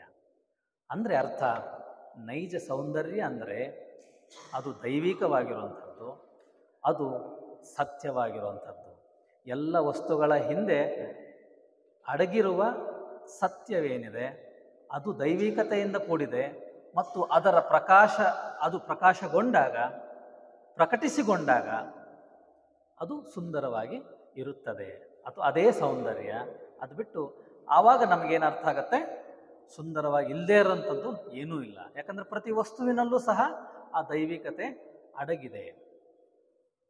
ಕೃಷ್ಣಮೂರ್ತಿಯವರು, ಜೆ ಕೃಷ್ಣಮೂರ್ತಿಯವರು ಒಂದು ಮಾತು ಹೇಳ್ತಾರೆ, it is inward beauty that gives grace and gentleness to outward form and movement. ಹೊರಗೆ ಇರ್ತಕ್ಕಂಥ ರೂಪಗಳು, ಇವುಗಳ ಚಲನ, ರೂಪಗಳು ಮತ್ತು ಅದರ ಚಲನಕ್ಕೆ ಒಂದು ಮೃದುತ್ವವನ್ನು ಅಥವಾ ಒಂದು ಗಾಂಭೀರ್ಯವನ್ನು ಕೊಡುವುದು ಅದರ ಒಳಗೆ ಇರ್ತಕ್ಕಂಥ ಸೌಂದರ್ಯ. ಆ ಆಂತರಿಕ ಸೌಂದರ್ಯ ಅಂತ ಏನೀಗಾಗಲೇ ಸಹೋದರರು ಮಾತಾಡಿದ್ರು, ಪ್ರತಿಯೊಂದು ರೂಪದ ಆಂತರಿಕ ಸೌಂದರ್ಯವೇ ಅದರ ಚಲನೆಗೆ ಒಂದು ಗಾಂಭೀರ್ಯವನ್ನು ಮತ್ತು ಒಂದು ಮೃದುತ್ವವನ್ನು ಕೊಡುತ್ತೆ ಅಂತ ಹೇಳ್ತಾರೆ. ಏನೀ ಗಾಂಭೀರ್ಯ ಮತ್ತು ಮೃದುತ್ವ? ಈಗ ವಸ್ತು ಅದು ಚಲಿಸುತ್ತೆ. ಈಗ ನಾವು ಸಾಮಾನ್ಯವಾಗಿ ಹೇಳ್ತೇವೆ, ಇವರು ನಡೀತಾರೆ, ಅವರು ಎಲ್ಲರೂ ನಡಿತೀವಿ, ನಾವು ನಡ್ಕೊಂಡು ಹೋಗ್ತಾ ಇರ್ತೇವೆ. ಆದರೆ ಕೆಲವರ ನಡಿಗೆಯಲ್ಲಿ ಒಂದು ಗಾಂಭೀರ್ಯ ಇರುತ್ತೆ. ಒಂದು ಮೃದುತ್ವ ಅನ್ನೋದು ಇರುತ್ತೆ. ಹೌದಾ? ಇದು ನಾವು ಅನುಭವಿಸಿದೀವಿ ಅಲ್ವಾ? ಇವಾಗ ಭರತನಾಟ್ಯ ಎಲ್ಲರೂ ಮಾಡ್ತಾರೆ. ಕೆಲವರು ಭರತನಾಟ್ಯ ನೋಡೋಕೆ ತುಂಬ ಚೆನ್ನಾಗಿ ಅನಿಸುತ್ತೆ. ಯಾಕೆ? ಅದರಲ್ಲಿ ಒಂದು ಗಾಂಭೀರ್ಯ ಇತ್ತು, ಒಂದು ಮೃದುತ್ವ ಇತ್ತು, ಆ ಹಾವಭಾವಗಳಲ್ಲಿ ಗಾಂಭೀರ್ಯತೆ ಇತ್ತು ಅಂತ ಹೇಳ್ತೀವ ಇಲ್ವಾ? ಸಾಮಾನ್ಯವಾಗಿ ಹೇಳ್ತೀವಿ. ಇವ್ರು ನಡ್ಕೊಂಬರ್ತಿದ್ರೆ ನೋಡೋಕ್ಕೆ ಒಂದು ಚಂದ ಅಂತೀವಿ. ಇವಾಗ ಕೋಳಿನೂ ನಡೆಯುತ್ತೆ, ಹಂಸನೂ ನಡೆಯುತ್ತೆ. ಹಂಸ ನಡಿಗೆ ಅಂತ ಯಾಕಂತೀವಿ? ಮತ್ತೆ ಇನ್ನು ಹಂಸ ಬಿಟ್ಟರೆ ಇನ್ಯಾವ ಪಕ್ಷಿನೂ ನಡೆಯೋದಿಲ್ವ ಎರಡು ಕಾಲಲ್ಲಿ? ಕಾಗೆನೂ ನಡೆಯುತ್ತೆ, ಕೋಳಿನೂ ನಡೆಯುತ್ತೆ. ಹಂಸ ನಡಿಗೆ ಅಂತ ಯಾಕಂತೀವಿ? ಅದೊಂದು ಗಾಂಭೀರ್ಯ ಇದೆ ಅಂತ ಹೇಳಿ ಕೃಷ್ಣಮೂರ್ತಿ ಅವರು ಹೇಳೋದು. ಆ ಹೊರಗೆ ಕಾಣುವಂತಹ ಗಾಂಭೀರ್ಯ ಮತ್ತು ಮೃದುತ್ವ, ಇದಕ್ಕೆ ಆ ಗಾಂಭೀರ್ಯತೆಯನ್ನು ಮತ್ತು ಮೃದುತ್ವವನ್ನು ಕೊಡುವುದೇ ಆಂತರಿಕ ಸೌಂದರ್ಯ, ಅಥವಾ ಆಂತರಿಕ ಸೌಂದರ್ಯಕ್ಕೆ ಆ ಗಾಂಭೀರ್ಯತೆ ಮತ್ತು ಮೃದುತ್ವ ಇದೆ. ನೀವು ಈ ಆಂತರಿಕ ಸೌಂದರ್ಯವನ್ನು ಗುರುತಿಸಿದರೆ ಏನಾಗುತ್ತೆ? ನೀವು ಈ ಆಂತರಿಕ ಸೌಂದರ್ಯವನ್ನು ಗುರುತಿಸಿದರೆ ಆಗ ಹಂಸವೂ ಗಂಭೀರವಾಗಿ ನಡೀತದೆ, ಕಾಗೇನೂ ಗಂಭೀರವಾಗಿ ನಡೀತದೆ, ಕೋಳಿನೂ ಗಂಭೀರವಾಗಿ ನಡೀತದೆ ಅಂಥೇಳಿ ನಮಗೆ ಆವಾಗ ಅರ್ಥವಾಗುತ್ತೆ. ಅರ್ಥ ಆಯ್ತಾ ಈಗ? ಆಗ ಹಂಸ ನಡಿಗೆ ಅನ್ನೋ ಪದ ನಾವು ಬಳಸಲ್ಲ. ಯಾಕೆ? ಅದೊಂದೇ ಎಲ್ಲ ಗಂಭೀರವಾಗಿ ನಡೀತಿರೋದು. ಪ್ರತಿಯೊಂದು ಪ್ರಾಣಿನೂ ಗಂಭೀರವಾಗಿ ನಡೀತದೆ, ಒಂದು ಇಲಿನೂ ಗಂಭೀರವಾಗಿ ಹೋಗ್ತಾ ಇದೆ. ಈ ಹೆಸರು ಇಡುವಂಥ ಅವಶ್ಯಕತೆ ಬರಲ್ಲ. ಯಾಕೆ? ಆಂತರಿಕ ಸೌಂದರ್ಯದ ದರ್ಶನವಾದರೆ ಪ್ರತಿಯೊಂದು ಪ್ರಾಣಿಯಲ್ಲೂ ಇರತಕ್ಕಂಥದ್ದು ಅದೇ ಸತ್ಯ, ಅದೇ ದೈವಿಕತೆ ಅನ್ನೋದು ನಮಗರ್ಥವಾದರೆ ಬಾಹ್ಯದಲ್ಲಿ ಅದರ ರೂಪದಲ್ಲಿ ನಾವು ಯಾವ ತಾರತಮ್ಯವನ್ನು ಮಾಡುವ ಅವಶ್ಯಕತೆ ನಮಗೆ ಬರೋದಿಲ್ಲ ಅಂಥೇಳಿ ಅದು ಜೆ ಕೃಷ್ಣಮೂರ್ತಿಯವರು ಹೇಳಿರ್ತಕ್ಕಂಥ ಒಂದು ಆ ಮಾತಿನ ಅರ್ಥ. ಸಮಯ ಇದೆಯಾ ಇನ್ನು? ನೀವೆಲ್ಲ ಕುವೆಂಪು ಅವರ ಒಂದು ಹಾಡನ್ನು ಕೇಳಿರ್ತೀರ. ಆನಂದಮಯ ಈ ಜಗಹೃದಯ ಏತಕ್ಕೆ ಭಯಮಾನು ಅನ್ನೋ ಒಂದು ಹಾಡು, ಬಹಳ ಫೇಮಸ್ ಹಾಡು. ಶಿವಮೊಗ್ಗ ಸುಬ್ಬಣ್ಣವ್ರು ಹಾಡಿರುವಂಥ ಒಂದು ಭಾವಗೀತೆ. ಅದರಲ್ಲಿ ಕುವೆಂಪು ಅವರು ಒಂದು ಮಾತು ಹೇಳ್ತಾರೆ. ರವಿ ವದನವೇ ಶಿವಸದನವೋ, ಬರೀ ಕಣ್ಣದು ಮಣ್ಣು, ಶಿವನಿಲ್ಲದೆ ಸೌಂದರ್ಯವೇ ಶವ ಮುಖದ ಕಣ್ಣು. ಶಿವನಿಲ್ಲದೆ ಸೌಂದರ್ಯವೇ ಶವಮುಖದ ಕಣ್ಣು. ಏನಿದ್ರ ಅರ್ಥ? ಈ ಸತ್ಯಂ ಶಿವಂ ಸುಂದರಂ ಅನ್ನುವ ಈ ಒಂದು ತತ್ವವನ್ನು ಇಟ್ಕೊಂಡೇ ಕುವೆಂಪು ಅವರು ಬಹುಶಃ ಈ ಹಾಡನ್ನು ಬರೆದ್ರು ಅಂತ ಹೇಳಿ ಹಲವಾರು ಜನ ವಿಶ್ಲೇಷಣೆ ಮಾಡಿದ್ದಾರೆ. ಸತ್ಯಂ ಶಿವಂ ಸುಂದರಂ ಅನ್ನುವಂಥ ಒಂದು ತತ್ವವನ್ನು ಪ್ರತಿಪಾದನೆ ಮಾಡೋದಕ್ಕಾಗಿ ಅಥವಾ ಅದನ್ನು ಒಪ್ಪಿಕೊಂಡು ಕುವೆಂಪು ಅವರು ಈ ಮಾತು ಹೇಳಿದ್ದಾರೆ ಅಂತ ಬಹಳಷ್ಟು ಜನ ನಂಬ್ತಾರೆ, ಮತ್ತು ಅದು ಸತ್ಯವೂ ಸಹ ನಿಜ. ರವಿವದನವೇ ಶಿವಸದನವೋ, ನಮಗೆ ಕಾಣಿಸ್ತಾ ಇರ್ತಕ್ಕಂತಹ ಸೂರ್ಯನ ಮುಖ ಅದು ಶಿವನ ಒಂದು ಸದನ, ಅವನು ಶಿವ ನೆಲೆಸಿರ್ತಕ್ಕಂತಹ ಒಂದು ಅರಮನೆ, ಸದನ. ಬರೀ ಕಣ್ಣದು ಮಣ್ಣು, ಬರೀ ಕಣ್ಣಲ್ಲಿ ನೋಡಕ್ಕೆ ಸಾಧ್ಯ? ಯೋಗದು ಸೂರ್ಯನನ್ನು ದಿಟ್ಟಿಸಿ ನೋಡೋದಕ್ಕೆ ಸಾಧ್ಯ ಇಲ್ಲ. ಸೂರ್ಯನನ್ನು ಬರೀ ಕಣ್ಣಲ್ಲಿ ನೋಡಿ ಅದರಲ್ಲಿ ಏನಿದೆ ಅಂತ ನೋಡೋದಕ್ಕೂ ನಮಗೆ ಸಾಧ್ಯ ಆಗೋದಿಲ್ಲ. ಸೂರ್ಯಾಸ್ತ ಸಮಯದಲ್ಲೂ ಬರೀ ಕಣ್ಣಲ್ಲಿ ನಾವು ನೋಡ್ತೇವೆ. ನಮಗದು ಮಣ್ಣು ಅಂದರೆ ಪ್ರಕೃತಿ. ಮಣ್ಣು ಅಂದರೆ ಇಲ್ಲಿ ಮಣ್ಣಲ್ಲ, ಪ್ರಕೃತಿ. ಪ್ರಕೃತಿ ಒಂದು ಭಾಗ ಅಷ್ಟೇ. ಶಿವನಿಲ್ಲದೆ ಸೌಂದರ್ಯವೇ ಶವಮುಖದ ಕಣ್ಣು. ಇವಾಗ ಒಂದು ಶವಕ್ಕೆ ಕಣ್ಣು ಮೂಗು ಎಲ್ಲ ಅದು ಜೀವಂತವಾಗಿದ್ದಾಗ ಹೇಗೆ ಇತ್ತೋ ಹಾಗೆ ಇದೆ, ಹೌದಾ? ಕಣ್ಣು ಇದೆ, ಆದರೆ ಆ ಕಣ್ಣು ಕೆಲಸ ಮಾಡುತ್ತಾ ಅವಾಗ ಸತ್ತು ಹೋದ ಮೇಲೆ ಅಥವಾ ದೇಹ ಶವ ಆದ ಮೇಲೆ ಅದರಲ್ಲಿರ್ತಕ್ಕಂಥ ಕಣ್ಣು ಅದು ತೆಗೆದು ನೋಡಿದ್ರೆ ಕಣ್ಣು ಕಾಣುತ್ತೆ. ಅದು ಎಷ್ಟೋ ಸಮಯದೊಳಗೆ ಆ ಕಣ್ಣನ್ನು ನಾವು ತೆಕ್ಕೊಂಡ್ರೆ ಅದು ಮತ್ತೆ ಕೆಲಸ ಮಾಡುತ್ತೆ, ಬೇರೆಯವ್ರಿಗೆ ಜೋಡಿಸಿದಾಗ ಕೆಲಸ ಮಾಡುತ್ತೆ. ಆದರೆ ಶವ ಮುಖದಲ್ಲಿರ್ತಕ್ಕಂಥ ಕಣ್ಣು ಅದು ಇದ್ದು ಇಲ್ಲದ ಹಾಗೆ ಶಿವನಿಲ್ಲದ ಸೌಂದರ್ಯ ಶವಮುಖದ ಕಣ್ಣು. ಅಂದರೆ ಯಾವ ಸೌಂದರ್ಯದಲ್ಲಿ ನಾವು ಆ ದೈವಿಕತೆಯನ್ನು ನಾವು ಕಾಣೋದಿಲ್ವೋ, ಅಥವಾ ದೈವಿಕತೆ, ಶಿವ ಅಂದರೆ ದೈವಿಕತೆ ಅಂತ ಭಾವಿಸ್ಬೋದು. ದೈವಿಕತೆ ಇಲ್ಲದ ಸೌಂದರ್ಯ ಅದು ಶವಮುಖದ ಕಣ್ಣಿಗೆ ಸಮ.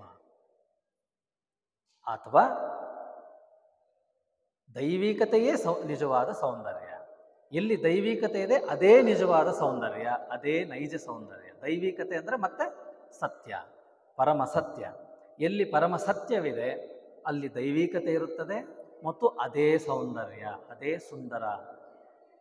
ಸತ್ಯ ಮತ್ತು ದೈವಿಕತೆ ಇಲ್ಲದ್ದು ಸುಂದರವಲ್ಲ, ಅದು ಸೌಂದರ್ಯವಲ್ಲ. ನೀವೆಷ್ಟೇ ಹೊಗಳಿದ್ರು, ಎಷ್ಟೇ ಹೇಳಿದ್ರು, ಅಲ್ಲಿ ಸತ್ಯ ಮತ್ತು ದೈವಿಕತೆಯನ್ನು ನೀವು ಕಾಣದೇ ಇದ್ದರೆ ಅದು ಸೌಂದರ್ಯ ಅಲ್ಲ ಅಂತಕ್ಕಂಥದ್ದು ಇಲ್ಲಿ ಒಂದು ಕುವೆಂಪು ಅವರ ಒಂದು ಹಾಡಿನಲ್ಲೇ ಇರತಕ್ಕಂಥ ಒಂದು ವಾಕ್ಯ. ಇನ್ನು ಚೈನಾ ದೇಶದಲ್ಲಿ ಝೆನ್ ಫಿಲಾಸಫಿ, ಝೆನ್ ತತ್ವಶಾಸ್ತ್ರದಲ್ಲಿ ಒಂದು ಮಾತು ಹೇಳ್ತಾರೆ, if you want to paint a bamboo ಅಂದರೆ ಬಿದಿರು, ಆ ಬಿದಿರನ್ನ ಒಂದು ಚಿತ್ರ ಬಿಡಿಸಬೇಕಾದರೆ you have to meditate on it, become a bamboo and forget the bamboo and paint it ಅಂತಾರೆ. ಇದೊಂದು ಸ್ವಲ್ಪ ಕಷ್ಟ ಅರ್ಥ ಮಾಡ್ಕೊಳ್ಳೋದು. ಒಂದು ಬಿದಿರು, ಒಂದು ಸಣ್ಣ ಮಗುವನ್ನು ಕೇಳಿದ್ರು ಒಂದು ಬಿದಿರನ್ನು ತೋರಿಸಿ, ಬಿದಿರಿನ ಜಲ್ಲೆಯನ್ನು ತೋರಿಸಿ ಅದರ ಚಿತ್ರವನ್ನು ಬರಿ ಅಂದರೆ ಅದು ಮಗುಗೆ ಎಷ್ಟು ಸಾಧ್ಯವೋ ಅಷ್ಟು ಒಂದು ಬಿದಿರನ್ನು ಅದು ಚಿತ್ರವನ್ನು ಬಿಡಿಸುತ್ತೆ. ಆದರೆ ನಿಜವಾದ ಸೌಂದರ್ಯ, ಬಿದಿರಿನ ನಿಜವಾದ ಸೌಂದರ್ಯವನ್ನು ಚಿತ್ರಿಸಬೇಕಾದರೆ ನೀನು ಮೊದಲು ಅದರ ಬಗ್ಗೆ ಧ್ಯಾನಿಸಬೇಕು. ನೀನೇ ಬಿದಿರಾಗಬೇಕು, ನೀನು ಬಿದಿರಿನ ಭಾಗವಾಗಬೇಕು. ಮತ್ತು ಬಿದಿರನ್ನು ಮರೆತು ಹೋಗಬೇಕು. ಅಂದರೆ ನೀವು ನೋಡಿದಂಥ ಬಿದಿರನ್ನು ನೀವು ಮರೆತು ಹೋಗಬೇಕು. ನೀವು ಕಣ್ಣಲ್ಲಿ ಕಾಣದಂತಹ ಆ ಬಿದಿರು ಏನಿದೆ ಅದನ್ನು ಮರೆತು ಹೋಗಬೇಕು. ಆಗ ಮಾತ್ರ ಒಂದು ಬಿದಿರನ್ನು ನೀವು ಚಿತ್ರಿಸಲು ಸಾಧ್ಯ ಅಂಥೇಳಿ ಚೈನೀಸ್ನ ಝೆನ್ ತತ್ವಶಾಸ್ತ್ರದಲ್ಲಿ ಒಂದು ಮಾತು. ಈಗ ಏನಿದ್ರ ಅರ್ಥ? ಬಿದಿರನ್ನು ನೋಡೋದೇನು, ಅದರ ಮೇಲೆ ಧ್ಯಾನ ಮಾಡೋದೇನು, ಅದರಲ್ಲೇ ನಾವು ಒಂದಾಗೋದೇನು, ಮತ್ತೆ ಅದರ ಚಿತ್ರವನ್ನು ಎತ್ಕೊಂಡ್ಬಂದು ಬರೆಯೋದೇನು? ಅಲ್ಲಿ ಮುಂದೆ ಇಟ್ಕೊಂಡು ಯಾರು ಬೇಕಾದರೂ ಬಿದಿರು ಚಿತ್ರ ಬರೀತಾರಪ್ಪ, ಹೌದಾ? ಒಂದು ಹೈಸ್ಕೂಲು ವಿದ್ಯಾರ್ಥಿಗೂ ಸಹ ಸಾಧ್ಯ ಇದೆ. ಒಂದು ಲಾಲ್ಬಾಗಲ್ಲಿ ಅಥವಾ ಕಬ್ಬನ್ ಪಾರ್ಕಲ್ಲಿ ಎಷ್ಟೊಂದು ಬಿದಿರು ಜಲ್ಲೆಗಳಿವೆ, ಅಥವಾ ಇಲ್ಲೆಲ್ಲಾದರೂ ಬಿದಿರು ಮಳೆ ಇದ್ದರೆ ಅಲ್ಲಿ ಕರ್ಕೊಂಡೋಗಿ ಕೂಡಿಸಿ ಇದನ್ನು ನೋಡ್ಕೊಂಡು ಬರಿ ಅಂತ ಹೇಳಿದ್ರೆ ಹೋಲುತ್ತೋ ಇಲ್ಲವೋ, ಎಷ್ಟರ ಮಟ್ಟಿಗೆ ತನ್ನ ತಾಕತ್ತು ಆ ವ್ಯಕ್ತಿಗೆ ಎಷ್ಟು ಸಾಮರ್ಥ್ಯ ಇದೆಯೋ ಅಷ್ಟು ಸಮರ್ಥವಾಗಿ ಆ ಬಿದಿರನ್ನು ಬರ್ಕೊಡ್ತಾನೆ, ಪೇಂಟ್ ಹಾಕ್ಕೊಡ್ತಾನೆ, ಅದಕ್ಕೆ ಕಲ್ಲರು, ಬಣ್ಣ, ನೈಜತೆಗೆ ಎಷ್ಟು ಹತ್ತಿರ ಸಾಧ್ಯವೋ ಅಷ್ಟು ಹತ್ತಿರವಾಗಲೂ ಸಹ ಮಾಡಿದಂಥವ್ರು ಇದ್ದಾರೆ, ಹೌದಾ? ಆದರೆ ಬಿದಿರಿನ ನೈಜ ಸೌಂದರ್ಯವನ್ನು ನೀವು ಅಲ್ಲಿ ಆ ಪೇಂಟಿಂಗ್ ಮುಖಾಂತರ ಪ್ರಕಟಿಸಬೇಕಾದರೆ ನೀವೇ ಬಿದಿರಾಗಬೇಕು, ಬಿದಿರಿನ ಮೇಲೆ ಧ್ಯಾನಿಸಬೇಕು ಮತ್ತು ಆ ಬಿದಿರನ್ನು ಮರೆತು ಹೋಗಬೇಕು. ಬಿದಿರಿನ ಮೇಲೆ ಧ್ಯಾನಿಸುವುದು ಅಂದರೆ ಸಂಪೂರ್ಣವಾದ ಮನಸ್ಸು ಮತ್ತು ಹೃದಯ, ಆಗಲೇ ಹೇಳಿದಂತೆ ಮನಸ್ಸು ಮತ್ತು ಹೃದಯವನ್ನು ನೋಡ್ತಾ ಇರತಕ್ಕಂಥ ಆ ಒಂದು ಆಬ್ಜೆಕ್ಟ್ ಏನಿದೆ, ಆ ಒಂದು ವಸ್ತು ಏನಿದೆ, ಅದರ ಮೇಲೆ ಸಂಪೂರ್ಣವಾದ ಧಾರಣ ಅಂತ ಹೇಳ್ತಾರೆ. ಧ್ಯಾನ ಮಾಡುವಾಗ ಮೊದಲನೇದೇನು? ಧಾರಣ. ಅದನ್ನು ಸಂಪೂರ್ಣವಾಗಿ ತೊಡಗಿಸಿಕೊಳ್ಳೋದು, ಮನಸ್ಸು, ಹೃದಯ ಎಲ್ಲವೂ ಅದರ ಮೇಲೆ ತೊಡಗಿಸಿಕೊಳ್ಳುವಂಥದ್ದು. ಮತ್ತೆ ನೆಕ್ಸ್ಟ್ ಬಿದಿರನ್ನು ಮರೆತು ಹೋಗಬೇಕು. ಅಂದರೆ ನೋಡ್ತಾ ಇರತಕ್ಕಂಥ ಆ ವಸ್ತು ಏನಿದೆ ಅದು ಮತ್ತು ನಾನು, ನೋಡ್ತಾ ಇರ್ತಕ್ಕಂಥ ನಾನು, ನಾವೆರಡು ಒಂದಾಗಬೇಕು. ಅಬ್ಸರ್ವರ್ ಅಂಡ್ ಬೀಯಿಂಗ್ ಅಬ್ಸರ್ವ್ಡ್ ಎರಡೂ ಒಂದಾಗಬೇಕು. ಅದನ್ನೇ ಧ್ಯಾನ ಅಂತ ಕರೀತಾರೆ. ಮೊದಲು ಧಾರಣ. ಧಾರಣ ಅಂದರೆ ನೋಡ್ತಾ ಇರ್ತಕ್ಕಂಥ ವಸ್ತು ಮೇಲೆ ಸಂಪೂರ್ಣವಾದ ನಮ್ಮ ಏಕಾಗ್ರತೆ, ಮನಸ್ಸು, ಹೃದಯ ಎಲ್ಲವೂ ಅದರ ಮೇಲೆ ಇದೆ. ನಾವು ಅದನ್ನಷ್ಟೇ ನೋಡ್ತಾ ಇದ್ದೇವೆ, ಇನ್ನೇನೂ ಇಲ್ಲ. ತಲೆಯಲ್ಲಿ ಯಾವ ಯೋಚನೆಗಳೂ ಇಲ್ಲ, ಬೇರೆ ಏನೂ ಬರ್ತಾ ಇಲ್ಲ. ಬಂದ ಯೋಚನೆಗಳನ್ನೆಲ್ಲ ನಾವು ಅದನ್ನು ಕ್ಯಾನ್ಸಲ್ ಮಾಡಿ ಬಿಟ್ಬಿಡ್ತಾ ಇದ್ದೇವೆ. ಪ್ರಯತ್ನ ಪಡಬೇಕಾಗತ್ತೆ ಶುರುವಲ್ಲಿ, ಧ್ಯಾನ ಮಾಡುವಾಗ ಪ್ರಯತ್ನ ಪಡಬೇಕಾಗತ್ತೆ ಶುರುವಲ್ಲಿ. ಯಾವ ಯೋಚನೆಗಳು ಬರದೆ ಒಂದು ವಸ್ತುವನ್ನು ನೋಡ್ತಾ ಇದ್ದೀವಿ ಅಂದರೆ ಆ ವಸ್ತುವನ್ನಷ್ಟೇ ನೋಡುವಂಥ ಧಾರಣವನ್ನು ಕಲಿಬೇಕು ಮೊದಲು. ಆ ಧಾರಣವಾದ ಮೇಲೆ ನಾವು ಮತ್ತು ಆ ವಸ್ತು, ನೋಡುವವನು ಮತ್ತು ನೋಡಲ್ಪಡುವ ವಸ್ತು ಎರಡೂ ಒಂದಾಗುತ್ತದೆ. ಆವಾಗ ನೋಡೋವನೂ ಇಲ್ಲ, ನೋಡ್ತಿರೋನೂ ಇಲ್ಲ, ಅದು ಧ್ಯಾನವಾಗುತ್ತೆ. ಈಗ ಯಾವಾಗ ಈ ನೋಡುತ್ತಿರ್ತಕ್ಕಂಥ ನಾವು ಮತ್ತು ಆ ವಸ್ತು ಎರಡರಲ್ಲೂ ಸಹ ಒಂದು ಸಂಬಂಧ ಏರ್ಪಾಟಾಗುತ್ತೋ ನಂತರವಾಗುವಂಥದ್ದು ಸಮಾಧಿ. ಧಾರಣ, ಧ್ಯಾನ, ಮುಂದಿನ ಹಂತ ಸಮಾಧಿ. ಇಲ್ಲೂ ಬಿದಿರೂ ಇಲ್ಲ, ನೀನೂ ಇಲ್ಲ, ನೋಟವೂ ಇಲ್ಲ, ಎರಡೂ ಒಂದಾಗ್ಬಿಟ್ಟಿದೆ. ಅಂದರೆ ಅರ್ಥ, ಬಿದಿರಿನ ಹಿಂದಿನ ಪರಮ ಸತ್ಯವು ನಿನ್ನ ಒಳಗಿನ ಪರಮ ಸತ್ಯವು ಅವು ತಮ್ಮ ಸಂಬಂಧವನ್ನು ಬೆಳೆಸಿಕೊಂಡಿವೆ. ಇದು ಸ್ವಲ್ಪ ಅರ್ಥ ಆಗೋದು ಕಷ್ಟ. ಧ್ಯಾನ ಮಾಡಬೇಕು ಅಂದರೆ ಧಾರಣ, ಧ್ಯಾನ, ಸಮಾಧಿ 3 ಹಂತಗಳಿವೆ ಅನ್ನೋದು ನಮ್ಮೆಲ್ರಿಗೂ ಗೊತ್ತು. ಧಾರಣ ಮಾಡೋದಕ್ಕೆ ಹೇಗೆ ಅನ್ನೋದು ಎಲ್ಲರೂ ಹೇಳ್ಕೊಡ್ತಾರೆ, ಸುಮಾರು ಜನ ಹೇಳ್ಕೊಡ್ತಾರೆ. ಬಹಳ ಸುಲಭವಾದಂಥ ಒಂದು ವಿಧಾನ ಅಂದರೆ ಒಂದು ವಸ್ತುವನ್ನು ತೆಗೆದುಕೊಂಡು ಆ ವಸ್ತುವಲ್ಲೇ ತಮ್ಮ ಏಕಾಗ್ರತೆಯನ್ನು ಬೆಳೆಸಿಕೊಳ್ಳೋದು. ಧ್ಯಾನ ಅಂದರೆ ವಸ್ತುಗೂ ನನಗೂ ಆ ಇರ್ತಕ್ಕಂಥ ವ್ಯತ್ಯಾಸವನ್ನು ಕಳೆದುಕೊಳ್ಳುವಂತಹ ಸ್ಥಿತಿ. ಸಮಾಧಿ ಅಂದರೆ ವಸ್ತುನೂ ಇಲ್ಲ, ನಾನೂ ಇಲ್ಲ, ಕೇವಲ ಇರ್ತಕ್ಕಂಥದ್ದು ಒಂದೇ ಪರಮ ಸತ್ಯ. ಆ ಒಂದು ಮಟ್ಟಕ್ಕೆ, ಆ ಒಂದು ಸ್ಥಿತಿಗೆ ತಲುಪುವಂಥದ್ದು. ಇಲ್ಲಿ ಆ ಚೈನೀಸ್ ಫಿಲಾಸಫಿ, ಝೆನ್ ಫಿಲಾಸಫಿಯಲ್ಲಿ ಹೇಳಿರ್ತಕ್ಕಂಥ ಮಾತದೇ. ಬಿದಿರನ್ನು ನೋಡೋದು, ಧ್ಯಾನಿಸುವುದು, ನೀನೂ ಬಿದಿರು ಒಂದಾಗುವುದು, ಬಿದಿರನ್ನು ಮರ್ತು ಹೋಗೋದು ಅಂದರೆ ಅದೇ. ಧ್ಯಾನ ಮಾಡುವ ಒಂದು ವಿಧಾನವನ್ನು ಅಲ್ಲಿ ಹೇಳ್ಕೊಟ್ಟಿದ್ದಾರೆ. ಆಗ ನೀನು ಚಿತ್ರ ಬರೆದ್ರೂ ಅಲ್ಲಿ ಏನು ನೈಜ ಸೌಂದರ್ಯ ಇದೆ ಅದನ್ನು ಬರೆಯೋದಕ್ಕೆ ಸಾಧ್ಯ ಅಂತಕ್ಕಂಥದ್ದು ಆ ಚೈನೀಸ್ ಫಿಲಾಸಫಿಯಲ್ಲಿ ಹೇಳಿರತಕ್ಕಂಥ ಒಂದು ಮಾತು. ಇನ್ನೊಂದು ಮಾತನ್ನು ರಾಧಾಜಿಯವರು ಹೇಳ್ತಾರೆ. ಈ ವಯಸ್ಸಾಗ್ತಾ ಆಗ್ತಾ ನಾವು ಈ ನೈಜ ಸೌಂದರ್ಯವನ್ನು ನೋಡುವ ಶಕ್ತಿಯನ್ನು ಬೆಳೆಸ್ಕೊಂತೀವ, ಕಳ್ಕೊತೀವ.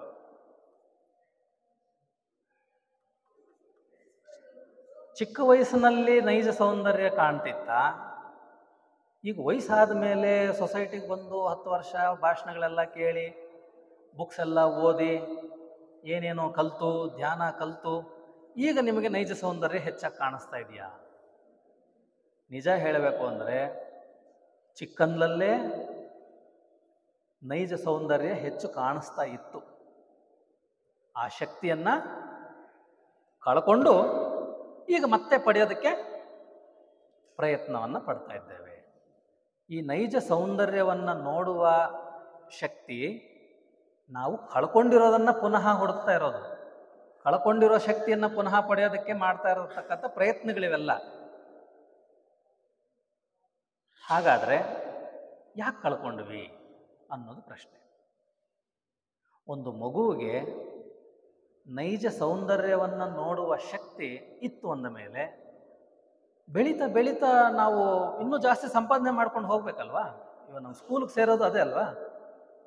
ಸೇರಿಸ್ದಾಗಿದ್ದಂಥ ಜ್ಞಾನಕ್ಕೂ ಸ್ಕೂಲಿಂದ ಹೊರಗೆ ಬಂದ ಮೇಲೆ, ಎಜುಕೇಷನ್ ಮುಗಿಸ್ಕೊಂಡು ಬಂದ ಮೇಲೆ ಇರ್ತಕ್ಕಂಥ ಜ್ಞಾನಕ್ಕೂ ಅಜಗಜಾಂತರ ವ್ಯತ್ಯಾಸ ಇದೆ. ಇಷ್ಟು ಜ್ಞಾನ, ಏನೂ ಗೊತ್ತಿಲ್ಲದೆ ಇರೋನು ಇಷ್ಟೊಂದು ಜ್ಞಾನವನ್ನು ಪಡ್ಕೊಂಡು ಆಚೆ ಬಂದ ಅನ್ನೋದಿದೆ. ಅನುಭವಗಳು, ನಮ್ಗೆ ಗೊತ್ತಿಲ್ಲದೆ ಇರತಕ್ಕಂಥ ವಿಚಾರಗಳು ವಯಸ್ಸಾದ ಮೇಲೆ 50-60 ವರ್ಷ ಆದಮೇಲೆ ಎಷ್ಟೋ ವಿಚಾರಗಳು ತಿಳ್ಕೊಂಡಿದ್ದೇವೆ, ಅದರ ವ್ಯವಹಾರವನ್ನು ಕಲ್ತಿದ್ದೇವೆ, ಎಲ್ಲವನ್ನೂ ಪಡ್ಕೊಂಡಿದ್ದೇವೆ. ಆದರೆ ಇವೆಲ್ಲ ಬೆಳವಣಿಗೆ ಆದ ಮೇಲೆ ನೈಜ ಸೌಂದರ್ಯವನ್ನು ನೋಡುವ ಶಕ್ತಿ ಯಾಕೆ ಕ್ಷೀಣಿಸಿತು? ಅದನ್ನು ಯಾಕೆ ಕಳ್ಕೊಂಡ್ವಿ? ಸತ್ಯವನ್ನು ನೋಡುವ ಶಕ್ತಿ ಹೇಗೆ ಕಳ್ಕೊಂಡ್ವಿ ಅನ್ನೋದು ಪ್ರಶ್ನೆ. ಈ ಪ್ರಶ್ನೆ ನಾವು ಹಾಕ್ಕೊಂಡಾಗ ನಮಗೆ ಅರ್ಥವಾಗುವಂಥ ಒಂದು ವಿಚಾರ ಏನಂದರೆ, ಒಂದು ಮಗು ಅಥವಾ ಒಂದು ಆತ್ಮ ಅಂತ ನಾವು ಏನಂತೀವಿ, ಅದು ಜನ್ಮವೆತ್ತಿ ಬಂದಾಗ ಈ ದೇಹಗಳನ್ನು ಪಡ್ಕೊಳ್ಳುತ್ತೆ. ಈ ದೇಹವನ್ನು ಬಳಸಿಕೊಂಡು ಆತ್ಮ ತನ್ನ ಕೆಲಸವನ್ನು ಮಾಡುತ್ತೆ.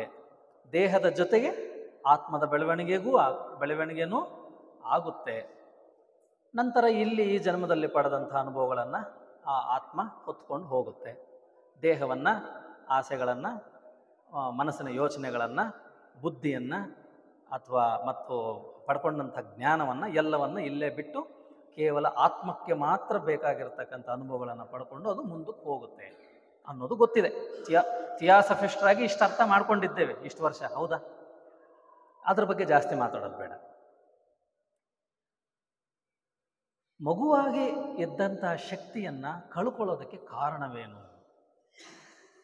ಅಂದರೆ, ಆ ಮಗುವಿನಲ್ಲಿ ಇರ್ತಕ್ಕಂಥ ಆ ಇನ್ನೋಸೆನ್ಸ್ ಅಂತ ಏನಂತಾರೆ, ಮುಗ್ಧತೆ, ಆ ಮುಗ್ಧತೆಯನ್ನು ಕಳ್ಕೊಂಡಿರೋದೇ ಮುಖ್ಯವಾದ ಕಾರಣ. ಮಕ್ಕಳು ದೇವರ ಸಮಾನ ಅಂತ ಹೇಳ್ತಾರೆ, ನಾವು ಕೇಳಿದ್ವಿ. ಯಾಕೆ ದೇವರ ಸಮಾನ ಅಂತ ಹೇಳ್ತಾರೆ ಮಕ್ಕಳು? ಮಕ್ಕಳು ದೇವರ ಸಮಾನ ಅಂತ ಯಾಕೆ ಹೇಳಿದ್ರಿ?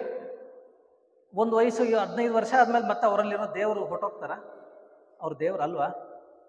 ಅಥವಾ ದೇವರು ಮಗು ಹುಟ್ಟಿದ ಮೇಲೆ ಒಂದು 10 ವರ್ಷ ದೇಹದಲ್ಲಿ ಇರ್ತಾರ? ಏನದ್ರ ಅರ್ಥ ಏನು?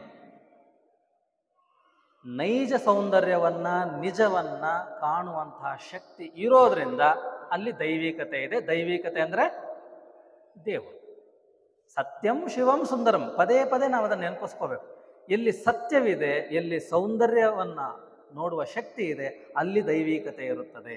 ಹಾಗಾಗಿ ಮಕ್ಕಳನ್ನು ನಾವು ದೇವರು ಅಂತ ಕರಿತೀವಿ.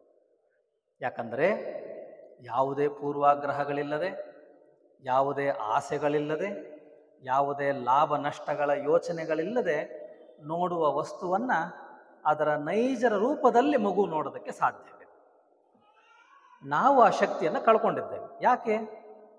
ಯಾವಾಗ ಲೌಕಿಕ ವ್ಯವಹಾರಗಳು ನಮ್ಮನ್ನು ಆಳಕ್ಕೆ ಪ್ರಾರಂಭ ಮಾಡುತ್ತದೆಯೋ, ಆ ಲೌಕಿಕತೆಯಲ್ಲಿ, ವ್ಯಾವಹಾರಿಕ ಜೀವನದಲ್ಲಿ ನಾವು ಪ್ರತಿಯೊಂದು ವಸ್ತುವನ್ನು ಸಹ ಒಂದು ಪೂರ್ವಾಗ್ರಹ ಪೀಡಿತವಾಗಿ ನೋಡ್ತೀವಿ. ಅಂದರೆ ಅದರ ಹಿಂದೆ ಹೀಗಿತ್ತು, ಹಾಗಿತ್ತು, ಮುಂದೆ ಹೀಗಿತ್ತು, ಅಲ್ಲಿರೋ ವಸ್ತು ಚೆನ್ನಾಗಿತ್ತು, ಇಲ್ಲಿರೋ ವಸ್ತು ಹೀಗಿತ್ತು ಅನ್ನೋ ಒಂದು ಕಂಪ್ಯಾರಿಸನ್ನಿಂದನೇ ನೋಡ್ತೀವಿ. ಹೌದಾ? ಸುಮ್ಮನೆ ಒಂದು ವಸ್ತುವನ್ನು ಅಷ್ಟೇ ನೋಡಲ್ಲ. ಒಂದು ಟ್ರೈನಲ್ಲಿ ಬಂದ್ರೂ ನಾವು ನೋಡಲ್ಲ, ಮೊನ್ನೆ ಹೋಗಿ ಟ್ರೈನ್ ಚೆನ್ನಾಗಿತ್ತು, ಕ್ಲೀನಾಗಿತ್ತು ಅನ್ನೋ ಥಾಟೇ ಬರುತ್ತೆ. ಅಥವಾ ಮೊನ್ನೆ ಹೋಗಿದ್ದಪ್ಪ ತುಂಬ ಕಷ್ಟ ಆಯಿತು, ಇವತ್ತು ಚೆನ್ನಾಗಿದೆ ಜರ್ನಿ ಅಂತಲೇ ಬರುತ್ತೆ. ಪೂರ್ವಾಗ್ರಹ ಪೀಡಿತ ಅಂದರೆ ಏನೇ ಒಂದು ವಸ್ತುವನ್ನು ನೋಡಿದಾಗ ನಾವು ಹಿಂದೆ ನೋಡಿದಂಥ ಒಂದು ಯಾವುದೋ ಒಂದು ಘಟನೆ, ಅಲ್ಲಿ ಆ ವಸ್ತುವಿನ ಹೋಲಿಕೆ. ಇದು ಮಗುವಿನ ಮನಸ್ಸಿನಲ್ಲಿ ನಡೆಯಲ್ಲ. ಪ್ರತಿಯೊಂದನ್ನು ಮಗು ಏನು ನೋಡುತ್ತೆ? ಹೊಸದಾಗಿ ನೋಡುತ್ತೆ. ಆ ಹಿಂದೆ ಅನುಭವಗಳಿಲ್ಲ ಅದಕ್ಕೆ, ಹಾಗಾಗಿ ಪ್ರತಿಯೊಂದನ್ನು ಹೊಸದಾಗಿ ನೋಡುತ್ತೆ. ಒಂದು. ಎರಡನೇದು ಲಾಭ ನಷ್ಟಗಳ ಯೋಚನೆ. ನಾನಿನ್ನು ಏನಕ್ಕಿದ್ದೀನಿ, ಇಷ್ಟು ಸಮಯ ವ್ಯರ್ಥ ಯಾಕೆ ಮಾಡ್ತಾ ಇದ್ದೇನೆ, ಅಥವಾ ಇದರಿಂದ ನನಗೆ ಪ್ರಯೋಜನ ಇದೆಯಾ, ನಾನೀಗ ಎಲ್ಲಿರಬೇಕಿತ್ತು, ಏನು ಮಾಡಬೇಕಿತ್ತು, ಈ ಒಂದು ಯೋಚನೆಗಳು. ಈ ಮಗುಗೆ ಆ ಯೋಚನೆಗಳಿಲ್ಲ. ಒಂದು ವಸ್ತು ನೋಡ್ತಾ ಇದೆ, ಅದರ ಸೌಂದರ್ಯವನ್ನು ಆಹ್ಲಾದಿಸ್ತಾ ಇದೆ, ಮತ್ತು ಅದರ ಜೊತೆ ಒಂದು ಸಂಬಂಧವನ್ನು ಬೆಳೆಸ್ಕೊಂಡು ಅಲ್ಲಿ ಯಾವುದೇ ಯೋಚನೆಗಳಿಲ್ಲದೆ, ಪೂರ್ವಾಗ್ರಹ ಯೋಚನೆಗಳಿಲ್ಲದೆ ಅದರ ಜೊತೆ ಸಂಬಂಧವನ್ನು ಬೆಳೆಸ್ಕೊಂಡಿದೆ. ಹಾಗಾಗಿ ಮಗುವಿಗೆ ಆ ನೈಜ ಸೌಂದರ್ಯ ಮತ್ತು ಸತ್ಯದ ದರ್ಶನವಾಗ್ತಾ ಇದೆ. ನಾವು ಆ ಪೂರ್ವಾಗ್ರಹ ಯೋಚನೆಗಳಿಂದ ಮತ್ತು ಒಂದಕ್ಕೊಂದು ಹೋಲಿಕೆಯಿಂದ ಮತ್ತು ನಮ್ಮ ಸ್ವಾರ್ಥ ಅಂದರೆ ಎಲ್ಲವೂ ಬರುತ್ತೆ, ಲಾಭ ನಷ್ಟ ಎಲ್ಲ ಬರುತ್ತೆ. ಸ್ವಾರ್ಥದ ಯೋಚನೆಗಳಿಂದ ನಾವು ಆ ವಸ್ತುವನ್ನು ನೋಡ್ತೇವೆ. ಹಾಗಾಗಿ ನಮಗೆ ಆ ನೈಜ ಸೌಂದರ್ಯದ ದರ್ಶನ ಆಗೋದಕ್ಕೆ ಸಾಧ್ಯವಿಲ್ಲ. ಈ ಮಗುವಿನ ಲಕ್ಷಣವನ್ನು ನಾವು ಕಾಪಾಡಿಕೊಂಡಿದ್ದೇ ಆದರೆ, ಉಳಿಸಿಕೊಂಡಿದ್ದೇ ಆದರೆ, ಪ್ರತಿಯೊಂದು ಘಟನೆ, ಪ್ರತಿಯೊಂದು ವಸ್ತು ನಾವು ಪ್ರತಿಯೊಂದು ದಿನ ನಮಗೆ ಹೊಸದು ಅನ್ನೋ ಒಂದು ಭಾವನೆಯನ್ನು ನಾವು ಬೆಳೆಸಿಕೊಂಡಿದ್ದೇ ಆದರೆ, ಅಥವಾ ಉಳಿಸಿಕೊಂಡಿದ್ದೇ ಆದರೆ, ನಮಗೆ ಪ್ರತಿದಿನ ಆ ನೈಜ ಸೌಂದರ್ಯದ ದರ್ಶನವಾಗುತ್ತೆ. ಪ್ರತಿ ಕ್ಷಣ ಸತ್ಯ ಮತ್ತು ಸೌಂದರ್ಯದ ಜೊತೆ ಶಿವಂ ಅಂದರೆ ದೈವಿಕತೆ ಇರುತ್ತದೆ. ಪ್ರತಿಯೊಬ್ಬರೂ ದೇವರ ಸಮಾನರಾಗಿ ಬದುಕೋದಕ್ಕೆ ಅವಕಾಶ ಇದೆ ಅಂತಕ್ಕಂಥದ್ದು ರಾಧಾಜಿಯವರ ಒಂದು ಮಾತು. Beauty can only B perceived in freedom ಅಂತಾರೆ. ಎಲ್ಲಿ ಸ್ವಾತಂತ್ರ್ಯ ಇದೆಯೋ, ಸ್ವಾತಂತ್ರ್ಯತೆ ಇದೆಯೋ, ಅಲ್ಲಿ ಮಾತ್ರ ನೈಜ ಸೌಂದರ್ಯವನ್ನು ದರ್ಶಿಸಲು ಸಾಧ್ಯ ಅಂತ ಒಂದು ಮಾತು ಹೇಳ್ತಾರೆ. ಸ್ವಾತಂತ್ರ್ಯ ಅಂದರೆ ಏನೀಗ? ಸ್ವಾತಂತ್ರ್ಯ ಯಾವುದರಿಂದ? ನಮ್ಮ ಆಲೋಚನೆಗಳಿಂದ, ನಮ್ಮ ಭಾವನೆಗಳಿಂದ, ನಮ್ಮ ಎಲ್ಲ ಲೆಕ್ಕಾಚಾರಗಳಿಂದ ಮನಸ್ಸನ್ನು ಸ್ವತಂತ್ರಗೊಳಿಸಿದಾಗ ಮಾತ್ರ ಆ ನೈಜ ಸೌಂದರ್ಯದ ದರ್ಶನವಾಗಲು ಸಾಧ್ಯ. ಆ ಸ್ವಾತಂತ್ರ್ಯವನ್ನು ನಾವು ನಮ್ಮ ಮನಸ್ಸಿಗೆ, ಹೃದಯಕ್ಕೆ ಕೊಡಬೇಕು. ಆ ಸ್ವಾತಂತ್ರ್ಯವನ್ನು ನಾವು ಕಾಪಾಡ್ಕೋಬೇಕು. ನಮ್ಮನ್ನು ಯಾವುದೂ ಸಹ ಕಟ್ಟಿ ಹಾಕದಂತೆ ನಾವು ನಮ್ಮನ್ನು ನಾವು ನೋಡಿಕೊಂಡಿದ್ದೇ ಆದರೆ ನಮಗೆ ಆ ನೈಜ ಸೌಂದರ್ಯದ ಅರ್ಥವಾಗುತ್ತದೆ ಅಥವಾ ದರ್ಶನವಾಗುತ್ತದೆ ಅಂತ ಈ ಮಾತಿನ ಒಂದು ಅರ್ಥ. When heart is pure and capable of seeing truth and feeling the beauty, goodness comes to existence. ಇಷ್ಟೆಲ್ಲ ಏನಕ್ಕೆ ಹೇಳಿದ್ವಿ? ಎಲ್ಲಿ ಮನಸ್ಸು ಮತ್ತು ಹೃದಯ ಯಾವುದೇ ಬಂಧನಗಳಿಲ್ಲದೆ ತನ್ನ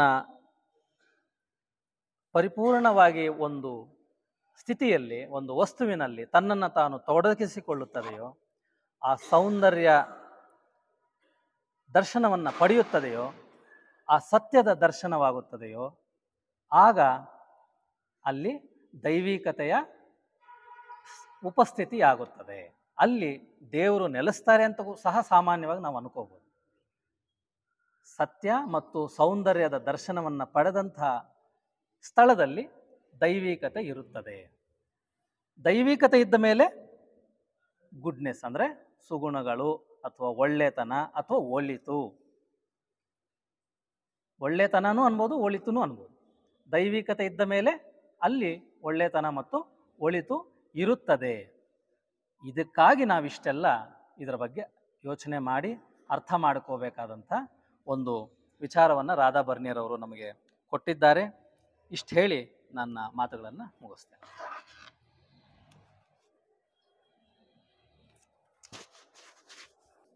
ಈಗ ನಮ್ಮ ತರುಣ ಸೋದರ MS ಪ್ರದೀಪರವರು ನೈಸರ್ಗಿಕ ಸೌಂದರ್ಯ ಅದುವೇ ಸತ್ಯ ಅಂತಕ್ಕಂತಹ ಒಂದು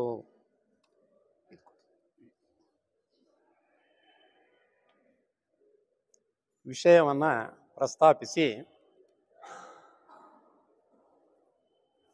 ಈಗ ನಾವು ಇರ್ತಕ್ಕಂತಹ ಯಾವ ಒಂದು ಪರಿಸ್ಥಿತಿ ಇದೆ, ಯಾವ ಮಟ್ಟದಲ್ಲಿದ್ದೇವೆ ಅಂದರೆ ಜೀವನ ಅಂತಕ್ಕಂತಹದ್ದು ಒಂದು ಬದಲಾವಣೆಗಳ ಮುಖಾಂತರ ನಾವು ಗಳಿಸಿರ್ತಕ್ಕಂತಹ ಒಂದು ಅನುಭವಗಳ ಸಾರವಾಗಿರ್ತತೆ. ಅಂದರೆ ಈ ಒಂದು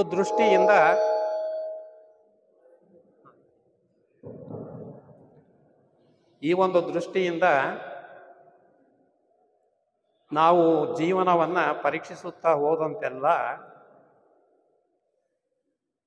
ನಮಗೆ ಪ್ರಜ್ಞೆ ಅಂತಕ್ಕಂತಹ ಒಂದು ಬುದ್ಧಿಯ ರೀತಿಯಲ್ಲಿ ಅದನ್ನು ನಾವು ನಮ್ಮ ಜೀವನದಲ್ಲಿ ಅನುಭವಗಳ ಹಿನ್ನೆಲೆಯಲ್ಲಿ ಆ ಸಾರ ಅಂತಕ್ಕಂಥದ್ದು ಕಾರಣ ಶರೀರದಲ್ಲಿ ಸೇರ್ತಾ ಹೋಗ್ತದೆ. ಅಂದರೆ ಇದು ಯಾವ ರೀತಿಯಲ್ಲಿ ಸಂಸರಣೆ ಅಂತಕ್ಕಂತಹದ್ದು ನಡೆಯುತ್ತದೆ ಮತ್ತು ಅದಕ್ಕೆ ಯಾವ ರೀತಿ ಸತ್ಯದೊಂದಿಗೆ ಸಂಬಂಧ ಇದೆ ಅಂತಕ್ಕಂತಹ ವಿಷಯವನ್ನೇ ಇಲ್ಲಿ ನಾವು ಈ ಸತ್ಯ ಸೌಂದರ್ಯ ಸದ್ಗುಣ ಅಂತಕ್ಕಂತಹ ರೀತಿಯಲ್ಲಿ ಸಂಯೋಜನೆಯನ್ನು ಮಾಡಿದ್ದೇವೆ. ಈ ಗುಣ ಅಂತಕ್ಕಂಥದ್ದು ನಾವು ಪರಿಶೀಲಿಸಿದಾಗ ಅದು ಸದ್ಗುಣವಾಗಿರಬಹುದು ಅಥವಾ ದುಷ್ಟಗುಣವಾಗಿರಬಹುದು. ಇದು ನಾವು ಯಾರು ಅಂತಕ್ಕಂತಹ ಅಜ್ಞಾನದ ಸ್ಥಿತಿಯಲ್ಲಿ ಇರುವುದರಿಂದ ನಾವು ನಮ್ಮ ಅನುಭವಗಳ ಹಿನ್ನೆಲೆಯಲ್ಲಿ ಗುಣಗಳನ್ನು ಬೆಳೆಸ್ತಾ ಹೋಗ್ತಾ ಇರ್ತೀವಿ. ನಮಗೆ ಯಾವುದು ಅನುಕೂಲಕರವಾಗಿರುತ್ತದೋ ಅದನ್ನೇ ನಾವು ಸದ್ಗುಣ ಅಂತಕ್ಕಂತಹ ರೀತಿಯಲ್ಲಿ ತೆಗೆದುಕೊಂಡು ಹೋಗ್ತಕ್ಕಂತಹ ಜೀವನವನ್ನು ಮಾಡ್ತಾ ಇರ್ತೀವಿ. ಆದರೆ ನಮಗೆ ಒಂದು ಸ್ಥಿತಿ ಬರ್ತತೆ, ಯಾಕೆ ನಾವು ಈ ಜೀವನವನ್ನು ಮಾಡ್ತೀವಿ, ಇದರಿಂದ ನಮಗೆ ಸಿಗತಕ್ಕಂಥ ಲಾಭವೇನು ಅಂತ ನೋಡಿದಾಗ ಆಗ ಆ ಸುಖ ಅಂತಕ್ಕಂತಹದ್ದು ಈ ಒಂದು ನಾವು ಮಾಡ್ತಕ್ಕಂತಹ ಕರ್ತವ್ಯಗಳ ಹಿಂದೆ ಇದೆ ಅಂತಕ್ಕಂಥದ್ದು ಗೊತ್ತಾಗ್ತದೆ. ಅಂದರೆ ಈ ಸುಖ ಅಂತಕ್ಕಂಥದ್ದು ಕೇವಲ ವಸ್ತುಗಳಲ್ಲಿ ಇದೆ ಅಂತಕ್ಕಂತಹ ಒಂದು ಭ್ರಮಣೆ ಇದೆ, ಅಥವಾ ನನ್ನವರು ನನ್ನದು ಅನ್ನತಕ್ಕಂತಹ ವಸ್ತುಗಳಿಂದ ಇದನ್ನು ಪಡಿತಾ ಇದ್ದೀವಿ ಅಂತಕ್ಕಂತಹ ಒಂದು ಕಲ್ಪನೆ ನಮ್ಮಲ್ಲಿ ಇದೆ.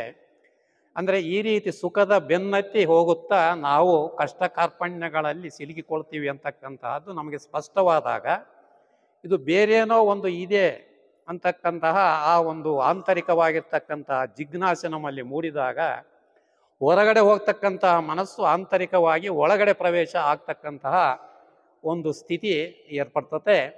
ಇದನ್ನೇ ನಾವು ಧ್ಯಾನದ ಸ್ಥಿತಿ ಅಂತ ಕರಿತೀವಿ.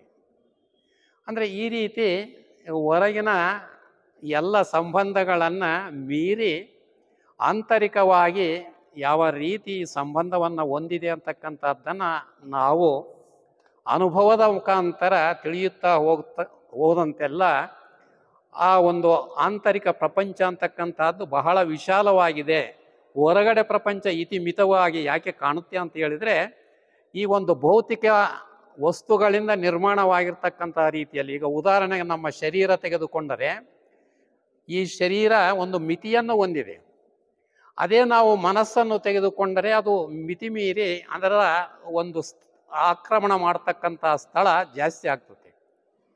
ಅಂದರೆ ಇದನ್ನು ನಾವು ಸರಿಯಾಗಿರ್ತಕ್ಕಂಥ ರೀತಿಯಲ್ಲಿ ಉಪಯೋಗಿಸಿದಾಗ ನಮ್ಮ ಈ ಸ್ಥೂಲ ದೇಹವನ್ನು ಸಕ್ರಮವಾಗಿ ತಿದ್ದಿಕೊಂಡಾಗ ಆರೋಗ್ಯ ಅಂತಕ್ಕಂಥದ್ದು ಇರೋದಕ್ಕೆ ಸಾಧ್ಯ ಆಗ್ತದೆ. ಅಂಥ ಆರೋಗ್ಯವಾಗಿರ್ತಕ್ಕಂತಹ ಈ ಒಂದು ದೇಹದಿಂದ ನಮ್ಮ ಗುರಿ ಏನಾಗಿದೆ ಅಂತ ಹೇಳಿದರೆ, ಆ ಒಂದು ಸತ್ಯ ಶೋಧನೆಯನ್ನು ಮಾಡ್ತಕ್ಕಂತಹ ಆ ದೈವಿ ಗುಣ ಅಂತಕ್ಕಂಥದ್ದು ಏನಿದೆ ಅದನ್ನು ಪಡೆದಾಗ ಮಾತ್ರ ನಮ್ಮಲ್ಲಿರ್ತಕ್ಕಂಥ ಆತಂಕಗಳಾಗಲಿ ಅಥವಾ ಅತೃಪ್ತಿಯಾಗಲಿ ಇವು ಎಲ್ಲವೂ ಕೂಡ ಯಾವುದೂ ಇರುವುದಿಲ್ಲ. ಅಂದರೆ ಆ ಮಟ್ಟ ದಿವ್ಯತೆಯನ್ನು ನಾವು ಮುಟ್ಟಿದಾಗ ಆನಂದದ ಪರಾಕಾಷ್ಠೆ ಅಂತಕ್ಕಂಥ ಪ್ರವಾಹದಲ್ಲಿ ನಾವು ಸಿಲುಕುತ್ತೀವಿ. ಅದೇ ಒಂದು ಸತ್ಯವನ್ನು ತೋರಿಸತಕ್ಕಂತಹ ನಿತ್ಯ ನೂತನವಾಗಿ ಇರ್ತಕ್ಕಂತಹ ವಸ್ತು ಅಂತಕ್ಕಂತಹದ್ದು ನಮ್ಮ ಗ್ರಹಣೆಗೆ ಬರ್ತಕ್ಕಂತಹ ಒಂದು ಪ್ರಾಜ್ಞಾ ಸ್ಥಿತಿ ಏನಿದೆ, ಆ ಪ್ರಾಜ್ಞಾ ಸ್ಥಿತಿಯೇ ನಾವು ಯಾವ ನಾನೇ ಬ್ರಹ್ಮ ಅಂತಕ್ಕಂತಹ ಅಹಂ ಬ್ರಹ್ಮಾಸ್ಮಿ ಅಂತಕ್ಕಂತಹ ಮಟ್ಟವೇನಿದೆ, ಆ ಮಟ್ಟಕ್ಕೆ ನಮ್ಮ ಪ್ರಜ್ಞೆಯು ವಿಶಾಲವಾಗುತ್ತಾ ಹೋದಂತೆಲ್ಲ ಈ ಕೆಳಗಿನ ಸ್ತರಗಳೆಲ್ಲವೂ ಕೂಡ ಅದನ್ನು ನಾವು ಅತಿಕ್ರಮಿಸಿ ಮುಂದೆ ಹೋದಾಗ ಕೆಳಗಿನದೆಲ್ಲವೂ ಕೂಡ ನಮಗೆ ಕುರೂಪವಾಗಿಯೋ ಅಸೌಂದರ್ಯವಾಗಿಯೋ ಕಾಣತಕ್ಕಂತಹ ರೀತಿಯಲ್ಲಿ ವರ್ಣನೆ ಕೊಡ್ತೀವೇ ಹೊರತು, ಆಯಾ ಸ್ಥಳದಲ್ಲಿ ಅದೂ ಕೂಡ ಸೌಂದರ್ಯದಿಂದಲೇ ಇರುತ್ತದೆ ಅಂತಕ್ಕಂಥದ್ದನ್ನು ನಾವು ಅರಿತುಕೊಳ್ತಕ್ಕಂಥದ್ದು. ಇದ್ದದ್ದನ್ನು ಇದ್ದಂತೆ ಅರಿತುಕೊಳ್ಳುವುದೇ ಪ್ರಜ್ಞೆ. ಅಂದರೆ ಈ ರೀತಿಯ ಒಂದು ಪ್ರಜ್ಞೆಯ ಮಟ್ಟಕ್ಕೆ ಯಾರು ಬೆಳೆದಿರ್ತಾರೋ ಅವರಿಗೆ ವಿಕಾರವೂ ಇಲ್ಲ, ಸಕಾರವೂ ಇಲ್ಲ, ಯಾವುದೂ ಇಲ್ಲ. ಅಂತಹ ಒಂದು ಉನ್ನತ ಮಟ್ಟದ ಜೀವನದ ಕಡೆಗೆ ನಾವೆಲ್ಲರೂ ಕೂಡ ಈ ಒಂದು ಸತ್ಸಂಗದ ಮುಖಾಂತರ ನಮ್ಮ ಪ್ರಯಾಣವನ್ನು, ಆಧ್ಯಾತ್ಮಿಕ ಪ್ರಯಾಣವನ್ನು ಬೆಳೆಸಿಕೊಳ್ಳುವಂತಹ ಮಾರ್ಗದಲ್ಲಿ ನಮ್ಮನ್ನು ತೊಡಗಿಸಿಕೊಂಡಿದ್ದೇವೆ. ಈ ಒಂದು ಪ್ರಯಾಣದಲ್ಲಿ ನಮ್ಮ ಈ ರೀತಿಯ ಭಿನ್ನಾಭಿಪ್ರಾಯಗಳೆಲ್ಲವೂ ಅರಿದು ಹೋಗಿ ಆ ಏಕಾಭಿಪ್ರಾಯದ ಏಕತ್ವದ ಕಡೆಗೆ, ದೈವತ್ವದ ಕಡೆಗೆ ನಾವು ಹೋಗ್ತಕ್ಕಂತಹ ಕೆಲಸವನ್ನು ನಾವು ಮಾಡ್ತಾ ಇದ್ದೇವೆ. ಇಲ್ಲಿಯವರೆಗೂ ಸೋದರ ಪ್ರದೀಪರವರು ಈ ಒಂದು ಹಿನ್ನೆಲೆಯಲ್ಲಿ ನಮಗೆ ವಿಷಯಗಳನ್ನು ತಿಳಿಸುತ್ತಾ ಬಂದಿದ್ದಾರೆ. ನಿಮ್ಮೆಲ್ಲರ ಪರವಾಗಿ ಅವರಿಗೆ ಹೃತ್ಪೂರ್ವಕವಾಗಿರ್ತಕ್ಕಂಥ ಧನ್ಯವಾದಗಳನ್ನು ತಿಳಿಸುತ್ತಾ